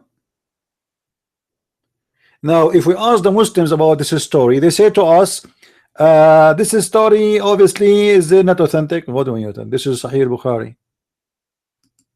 This is Sahih Bukhari, and this is very authentic. Read, read, read. This is where? This is Sahih al-Bukhari. You see it, Abdul? This is very authentic. Sahih al-Bukhari, according to your Islamic propaganda, is the most authentic books of hadith, the most powerful authentic books of hadith. As you see, the 6 authentic books of hadith, you see them. Number 1 is al-Bukhari.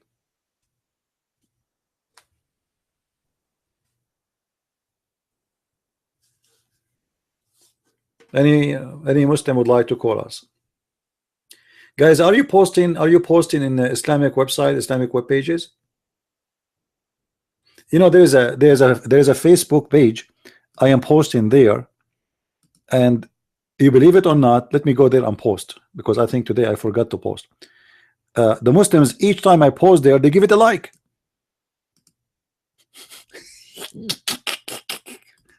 You know, those Muslims who don't speak Arabic from Asia, Indonesia, etc., those countries, anything about Islam, they give it a like. It doesn't matter. I made a page, a special page for the Philippines. You know, I did this page actually when I was in the Philippines, you know, doing the teaching there. So I post there. I find that the only ones who give a like for my post is Muslims. You will see a Muslim woman, she is wearing hijab, giving a like for my post. No, let me see. Let me find the page for those Abduls. Hold on. Devoted Muslims. Yeah, the page is called Devoted Muslims. Let me pause there.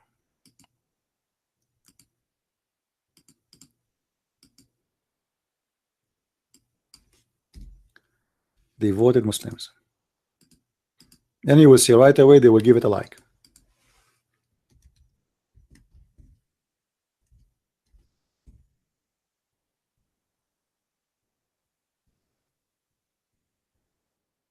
Oops.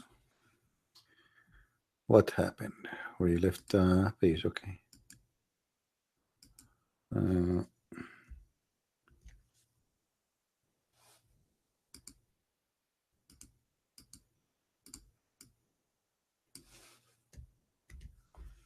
Let us see. Maybe we can get some Muslims from here. You know,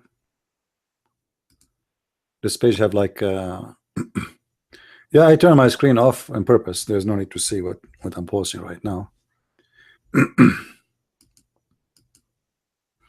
I know it's not allowing me to post. Maybe they ban me. No, it's working. There we go. So this page is called Devoted Muslims.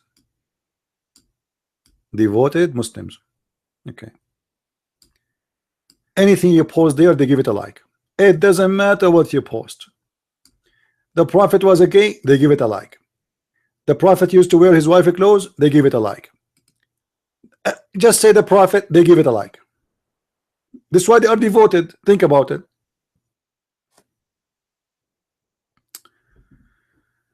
Look at this. Look at this.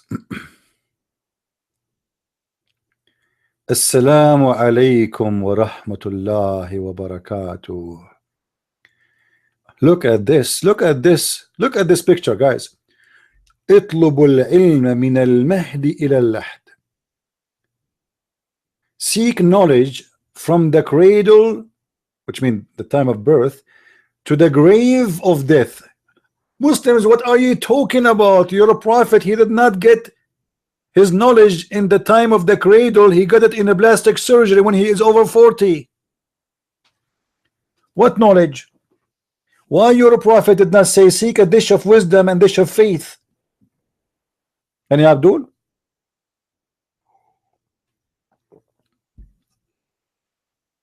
Any Muslim have an idea? Why Muslim they pose those stupid things? And look at this guy. Look, the goat have the name of Allah in it. What do you want to say about this now? How you can refute this? Do you see the goat have the name of Allah in it? What you can do? Look, the goat have the name of Allah posted by brother Hussein Abu Bakr. This is a holy goat. Is that the same goat who ate the Quran? And look what this Muslim he said as a return for the post. Allahu Akbar.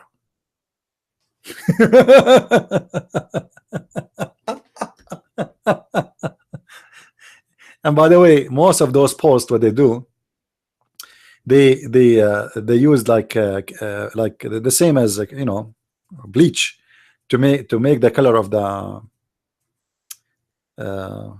the thing for the sheep goes, and they write, and because they can get attention from those things, and they can sell it for a good price. I remember long time ago there was a Muslims coming from every country. I forgot which country. I think it was Jordan or something like that, coming from everywhere because there was a goat, a male goat giving milk. It was a miracle. I don't know what this guy is saying. Look at this tree. Allahu Akbar. Look at this tree. Look at this tree. They do a lot of fictions too, a lot of fabrication in Photoshop. Oof, what is that? Muhammad. Look, guys, in the floor. And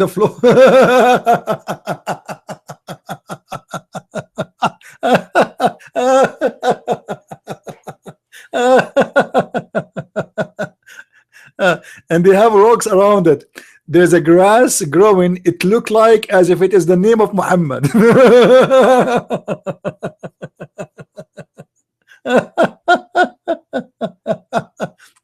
You know, Muslims, why Muhammad in his lifetime did not grow grass like his name around so people they can see he's a prophet? Why Allah did not make a grass everywhere? They grow in the name of Muhammad so everybody will believe. Lord, let us continue. Who is this guy? Murta Abdullahi. What is that? I don't know who's this guy. Best chicken equipment. What does this have to do with Muslims? Let it go. Okay. This guy is carrying a gun. Hussein Akbar. He's doing jihad maybe. Yeah, right. Our Prophet Muhammad, be a blessing upon him, our role model. Yeah, do you take a shower in a water have dead dogs, and do you do molested children? Are you accused of stealing underwear? Let us continue. I need 100 comments. Allah. Oh boy.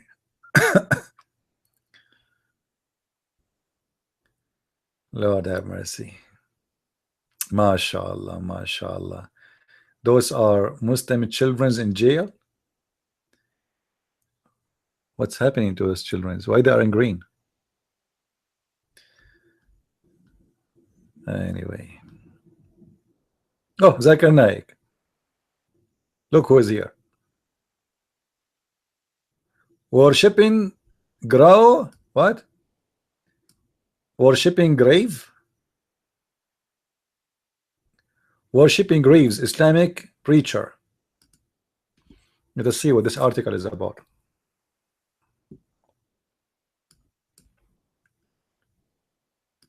What is a shrine? A monument built on a tomb of pious people, great, etc. Okay. So what is a shrine? So the Prophet, he condemned grave worshippers. Okay, question, Muslims. So why you build a shrine in the top of the grave of your Prophet? Let me go and find you the grave of Muhammad.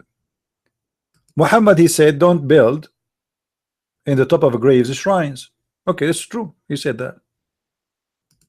How come you Muslims build big, a huge building in the top of Muhammad grave? Let me show you the grave of Muhammad. My screen is off. Don't worry about it. I know about it. Look at this. They cover the front with gold. They have a huge mosque. So what do you mean don't worship the shrine? Why it's okay to kiss? Why you cover his gold, his grave by gold? Why all those huge buildings? And why you are kissing it? And why you are worshiping it? What's wrong with Abdul? Any Muslim want to explain to us? Let me see. I'm trying to find the real mosque of Muhammad.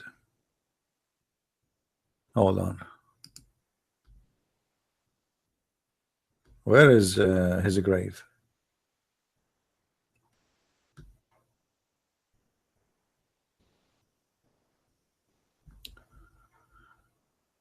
We better go to a website. Hold on. Better than those images. There's a lot of YouTube, but I cannot use it.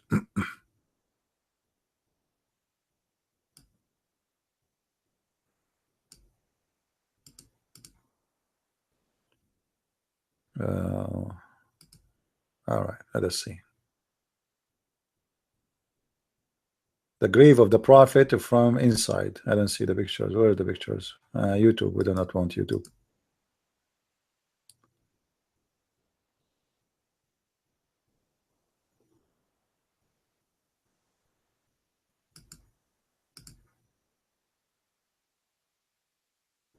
Okay, this is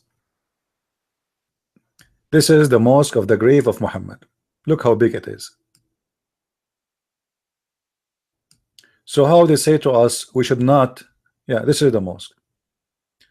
You should not build in the top of a grave any shrine, but it's okay and nobody complain about the grave of Muhammad. And look how big the building, you know, all of this was nothing, by the way.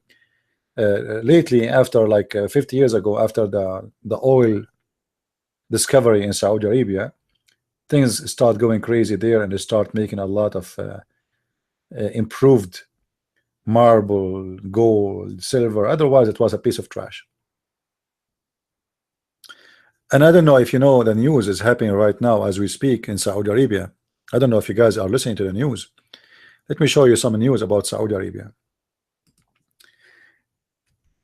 Yesterday, actually today in the morning, before I was working on my book.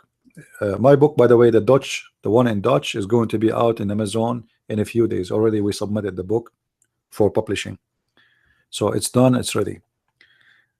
Anyway, before I sleep today, I saw the news saying that many of the princes of the Al Saud, the royal family in Saudi Arabia, they were arrested, and one of them is the Prince Al Walid. I don't know if you know who is a Prince Al Walid. He is the guy who was insulting Trump, if you remember.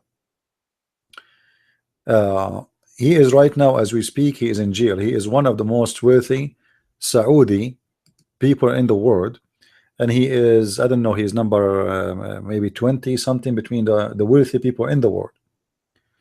So, and this guy, he owned the Citibank. If you have an idea what Citibank is, Citibank, most of it is owned by him. That's why I will never put a penny or use this bank for any business. And if you have a stocks now with this with those companies which owned by this guy, they are going to collapse very soon. One of them is Citibank, you know. So anyway, just yesterday, suddenly they start arresting big names which people never believe that there's like somebody will arrest them ever, because this guy here from the royal family is very rich, is very powerful. He have a business everywhere in the world. He own a lot of banks in USA. He own a lot of companies. He have even shares in Fox News, you know, CNN, you name it. Not only him, there is many other businessmen and royal families. They were arrested.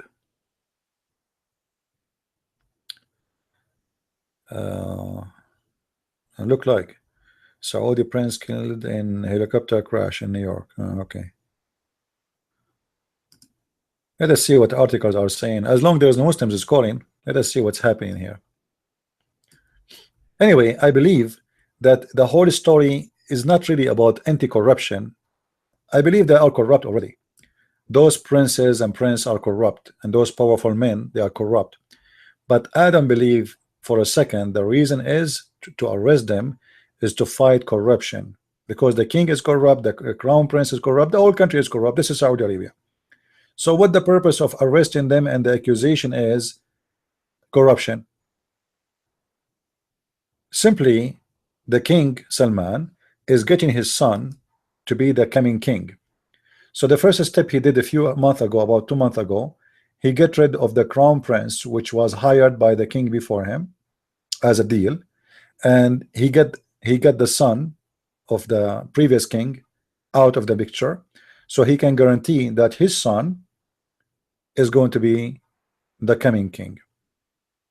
So after they got rid of the previous crown prince, and he hired his son to be the crown prince, and now look like that those princes and the rich men of Saudi Arabia, they were preparing for a coup against like a coup against the crown prince. So I believe that the whole arrest here is just to prevent something from happening. He got intelligence information that they are preparing to take him off or to kill him, so he decided to arrest them all, and the accusation is corruption. I believe they are corrupt, all of them.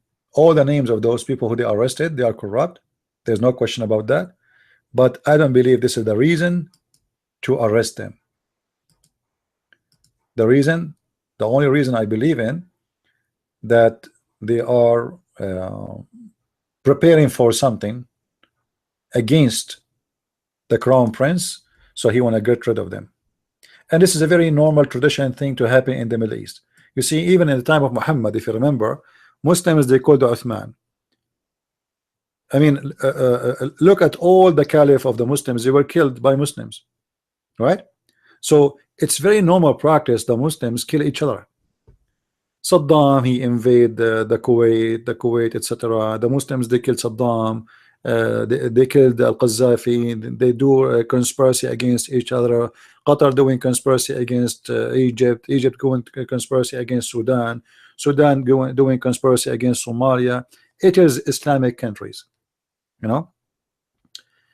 But all of this happened today for a very simple reason, is to guarantee that this guy, the crown prince, he will be able to arrive to be the king.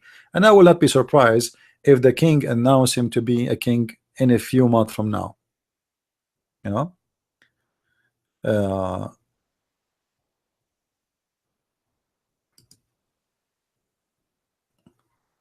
Now I don't know what those guys are talking about. 30 years old. This guy is not 30 years old. This guy is like 50, 60.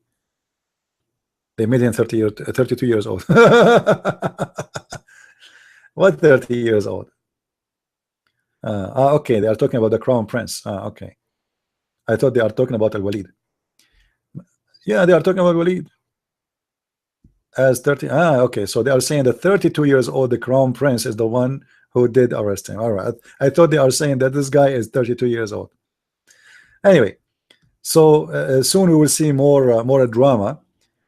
And this guy, the crown prince, the new crown prince, is trying to earn some reputation and some support. This is why he did allow women to drive. You see, by allowing women to drive, this crown prince, he got the support of women. And you know, even though it's Saudi Arabia and women, they have not much of a power, but there is a lot of rich women in Saudi Arabia, very rich people. Now, not all Saudi Arabia is rich. 90% of the Saudi are poor, desperately poor.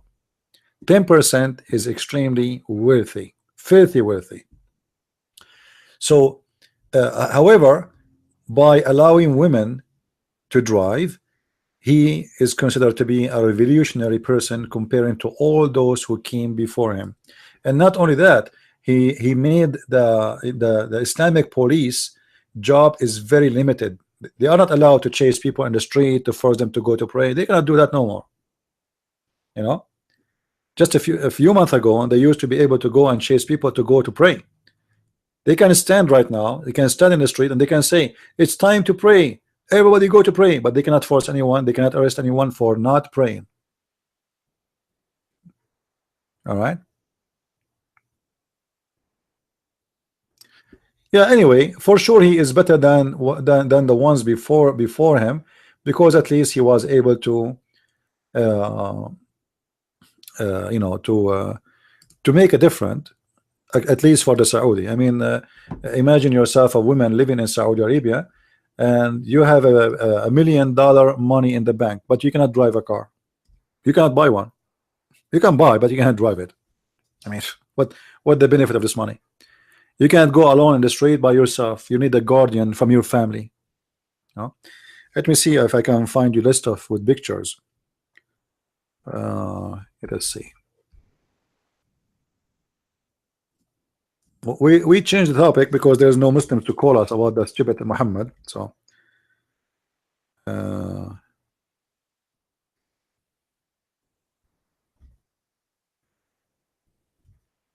the new in this arrest that many princes are arrested. You know, many princes are arrested. Okay. Now this is a Muslim website. It's a newspaper. Let us show you on the screen. It's called Jaridat al-Shab. All right. Jaridat al-Shab. All right. Here you will see the pictures of those who are arrested. Princes and businessmen. So this is Al-Walid ibn Talal. This is the Prince Mut'ab. Prince Mut'ab is the same as the son of the King Abdullah, the one he just died. You know, he getting busted. So you see, you can tell they are getting rid of all the powerful names in the royal family. The Prince Turki Ibn Nasser. This guy, all of those, they used to be. This guy here. This guy, he was the head of the royal guards, which means a very important position, you know, extremely important position, powerful. This one, he was not a big deal. He was in the government, but not a big deal. Then this is the Prince Walid, the one who was insulting Trump, and then he apologized from him like a cat. Then this is the guy. This guy is a billionaire, if not a trillionaire. He owned the NBC groups, including NBC TVs, many stations in Arabic. This was the Minister of Finance in Saudi Arabia before. This is the guy who was the head of, let us say, the same as the position for the White House, you know, what they call him, like the leader of the royal palaces, a high position. This guy, the head of the investment. This guy, Prince Turki, the son of Abdullah, the prince of the city of Riyadh. This is the Sheikh Saleh Kamil. This is a very wealthy man. He owned many banks. This is let's go down more.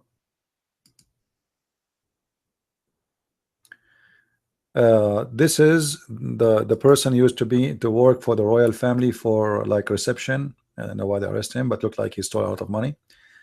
This is Sheikh Abdullah Saleh Kamil. He is a businessman too. This is his brother, Muhyi Saleh ad-Din Kamil, and he is the owner of ART Sport. And this guy is the cousin of Osama bin Laden. Hold on. Now, bin Laden, many people do not know that bin Laden family is one of the most wealthy, rich families in Saudi Arabia. If you remember when the thunder hit the cranks, which is in the yard of the Mecca, and more than 140 people get killed, this is the guy company, bin Laden Group. So they arrested Bakr bin Laden. He is the CEO of bin Laden groups. All right. This guy is Khalid al-Mulhim. Khalid al-Mulhim is a sheikh of a tribe. This tribe is spread all over, like they are exist in Saudi Arabia, exist in Jordan, exist in Iraq, exist in Syria. So this is one of them, and he was the head of the Saudi Arabia airline. He was the head of Saudi Arabia airline. This guy he was the head of he was a CEO of a communication group. And then the last two, as they appear in the picture, this is what they have their pictures of only. The Prince Fahd ibn Abdullah. This is the son of the King Fahd. So in this arrest, they got at least 2 sons or 3 sons of 3 kings, and this is one of them. You know, and he was the assistant of the Ministry of Defense before. And then there's somebody here that did not mention his name. I don't know why. They say he is a businessman. So the list, actually, this is only the famous ones. The list is so big. All right. Now, those who invest a lot of money in companies owned by the Saudi Prince Al-Walid, I'm sure they will lose a lot of money with this news, like this guy, because this guy, he owned a lot of companies in USA, and many stupid people, because they are greedy, they invest with companies owned by Saudi. I will never, if I have money, I don't have, but if I have, I will never invest in any of those companies, because those people, they can be dumped any second, and their money can collapse. And here we go. Yesterday he is a prince, today he is a prisoner. So now the future of this man is in the hand of the crown prince of Saudi Arabia. He can destroy him, or he can let him go. So now what will happen if this prince, the Saudi, by the way, are not royal family. They call themselves prince and princess after they get the oil, and they get the one who made them royal family is the rich people. Just to let you know. All those royal families in the Middle East, none of them is royal. None of them, including the King of Jordan. You see, the King of Jordan has come back. This guy is not a royal family. They, you know, the rich people, they make anyone they want royal at that time. So they make them royal families, and they make them rules, and they put them in their pocket for centuries. Now, this guy now, he have one of 2 choices. Either he kissed the ass of the crown prince and ask for forgiveness. Maybe he said something against him. Maybe he have a planning for conspiracy against him, something like that. If the crown prince, he forgive him, then this guy will survive. Otherwise, all his money will be gone, including his money in USA. Because now, you see, the reason they accuse them with corruption, because that will make their arrest legal, and based on that, Saudi Arabia can go after the money of this prince in USA, in Europe, in Hong Kong, in China. It doesn't matter where the money is, because he's a Saudi citizen, and as long as he's accused of corruption or things have to do with government, they can trace the money, and they can freeze it, and they can take it. So the royal crown, he can really destroy this person totally with a signature. You see, now, if Saudi Arabia, let us say you are a citizen of any country in the world, and all of us, we are, each one of us belong to a different country. If your government announce, or let us say make a request to the Interpol to arrest you, you know, and the accusation is about something nothing to do with politics,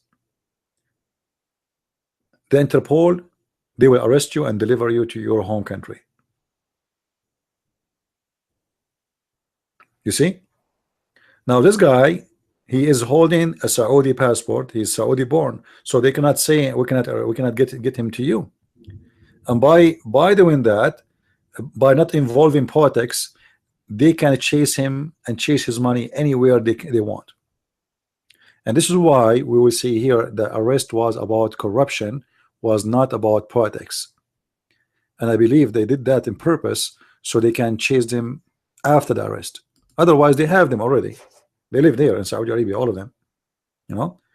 But by making it about corruption, they can chase those people and they can go after them, and they can, you know, destroy their let us say their worth. Not only they put them in jail, you know. Now each one of those, now he will try to kiss the shoes and the ass of the crown prince to make it to let them go. And you know, I never heard of such an arrest. Those guys alone, we're talking about people who own billions and billions of dollars. Those are not just names. You know what I mean? So you are talking about people who they are controlling maybe 50% of the money in Saudi Arabia alone, and maybe 20% of the money in the Middle East. You know, so those are big names. Those are not just like what is the how many $1 billion this Prince Walid he have alone? I'm not sure really how many, but I don't know how many billion. 20, 30, I don't know. What about this guy, the Prince Mutayb? What about the owner of the NBC? The owner of the NBC, this guy, he owned, you know, tons of hotels and buildings in London.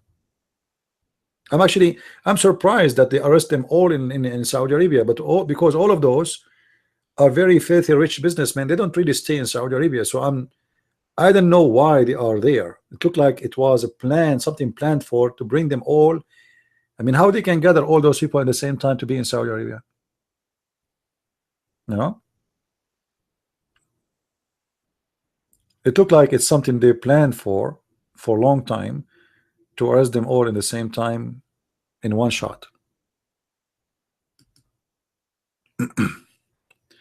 Not NBC, NBC.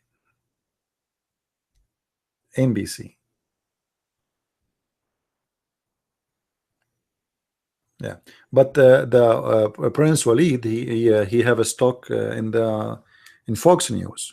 He have a stocks in CNN. All yours, you know, all your like companies.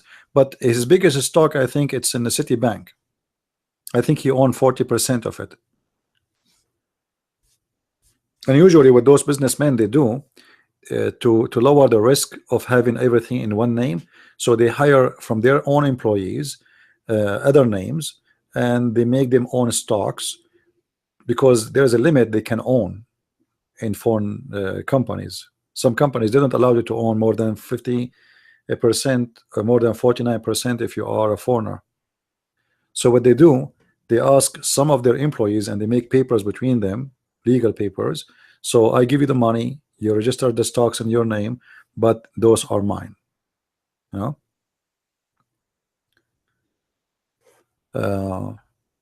So the story is very fishy, and obviously it is not. It's not really about corruption. They are corrupt, yes, but the corruption is not the real reason. The real reason is very simple. There is a plan, or there is something happening against the crown prince, and he wanted to get rid of them before. Let us say he wanted to eat them before they eat him. You know what I mean? Yeah, they have the stocks in Twitter, they have stocks in Facebook, they have stocks in Apple. You know, their money all over. You know, if you go right now, if you see how this is why you see that every French president, the first concern he do is to make Qatar happy. Qatar is the biggest investor in Europe, especially in France. There's no president, there's no French president ever he will make the Qatari upset. This is why you will see that there is a perfect match between the foreign politics of Qatar and the foreign politics of France. Perfect match. Why? Because Qatar own the major hotels and businesses, even sport teams. Go right now, check how many sport teams in England, as an example, owned by Muslims. Muslim businessmen who they are from Qatar and Saudi Arabia, etc. Go check. Like, you know, you hear big names like Manchester United. Who own Manchester United? Who own all those big things? You know, you see, each time you watch a TV of football today, you are giving money to the Muslims. Those are not really, those are not local businesses no more. They are owned by the Muslims. Stadium, they are buying even your public park is owned by them. You know, hotels, theaters. You know. Anyway, for me, maybe the Muslim, they try to involve themselves by their money in the politics of those countries, but at the end of the day, it's going to be for the benefit of the country that the money of those people come in there. The Muslim, they are power seekers, you know, because of their evil. They try to seek power by money, but that will not help them, because at the end of the day, the money will stay there. You know, like now, if this prince he die, the Prince Walid, the USA government will take a big portion as tax from that money. He like it or don't, it doesn't matter.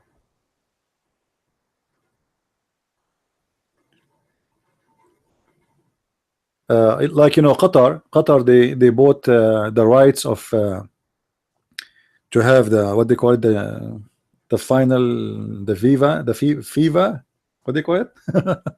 I'm not really too much in those news, but anyway, they bribe all the FIFA team to make it happen. I think, and they will have it in 2025 in Qatar. You know, they buy it. They bought it, the whole thing. You know, they bought the whole election. They bought the whole team who work in that office to make it happen in Qatar. And now, as we speak, there's a lot of those officers who used to work there. They are arrested in the conspiracy, or let us say in the corruption, about selling the rights to Qatar, the World Cup. You know, yeah. So it is always about money. It's not about sport no more. And the Arab, they are putting their nose everywhere. And for Qatar, by the way, it's not about making money. For Qatar, is about making themselves feel they're stupid. You know, they have a lot of money, they don't know what to do with it. So the Prince of Qatar, he and his mother. Did you see his mother in the FIFA?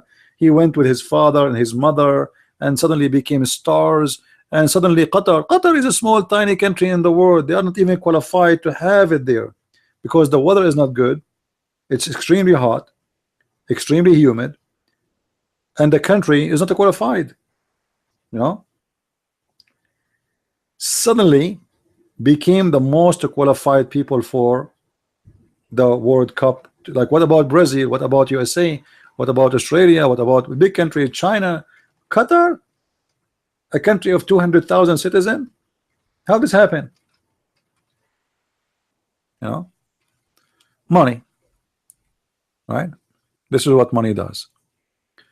And now they might, all the money, all the bribe they gave to the FIFA, they might lose it, because obviously they are finding a lot of corruption. All right.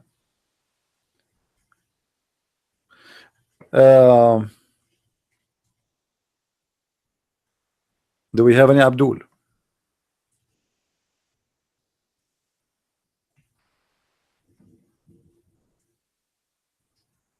Any Abdul?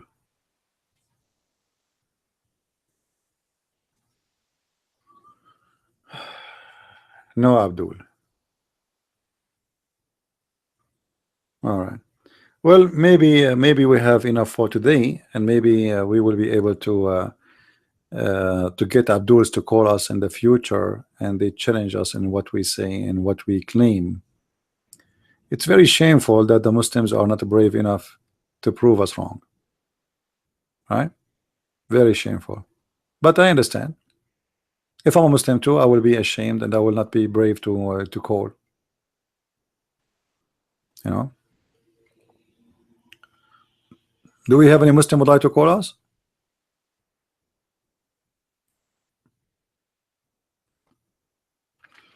You know, first of all, why in the world anyone want to pay money to go and watch a football game?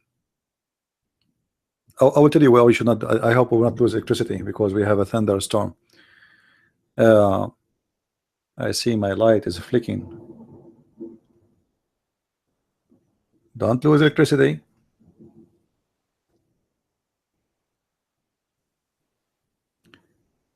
And I hope we will not have some fried machines by the lighting. All those you know what they call them sport is nothing but to take your money. You can watch it for free in the internet. First, it's safe, it's comfortable. You are in your home having your cup of tea. It's secure. There's nobody will take your wallet, and nobody will scam you, and nobody will send you an expensive ticket. You do not need to pay for transportation, and you are not making the rich one more rich for nothing.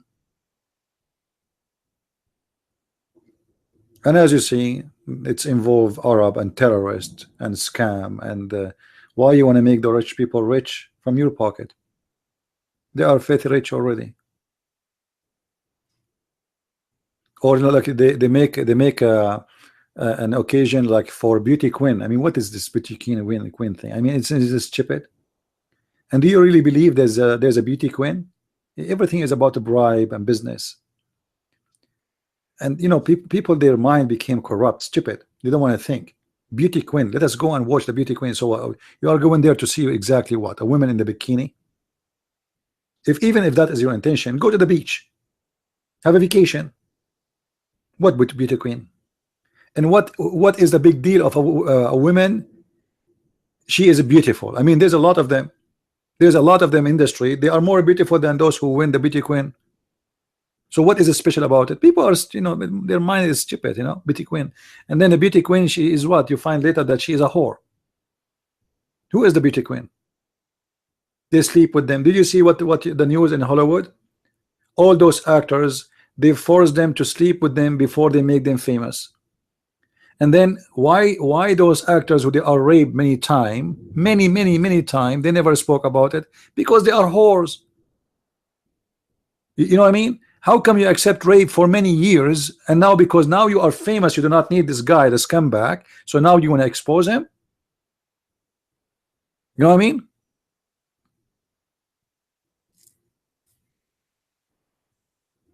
Like after 10 years of this guy, he is raping her. Now she want to report him that he did rape her. Why you did not report him 10 years ago? Oh, at that time I needed him to make me famous a star, so I accepted the rape. Now you remember that he raped you? A good woman, it happened, it might happen that a good woman, she might be raped. Yeah, it can happen. Why should I not go to the police after 1 hour?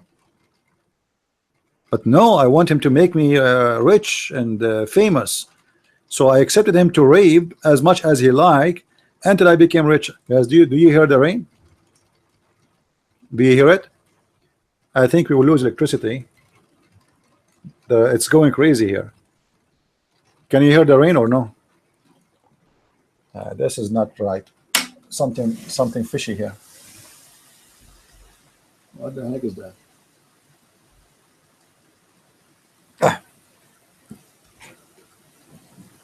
Look like we are going to lose electricity. So guys, I'm going to close it here. I apologize. I will turn off my computer. I don't want my computer to be fried because we have lighting, very strong lighting. So I want to say thank you for being here. May the Lord bless you all. And I might do podcast again tomorrow. So just subscribe and join us, and we will learn more and more. And I hope next time we will have more Abduls to call us and to join us in exposing the cult of Islam. And maybe they can explain to us why Muhammad had a plastic surgery to earn knowledge and wisdom. Thank you, and may the Lord bless you all. Christ is Lord, Islam is false. Amen to that. And see you soon again. Bye-bye.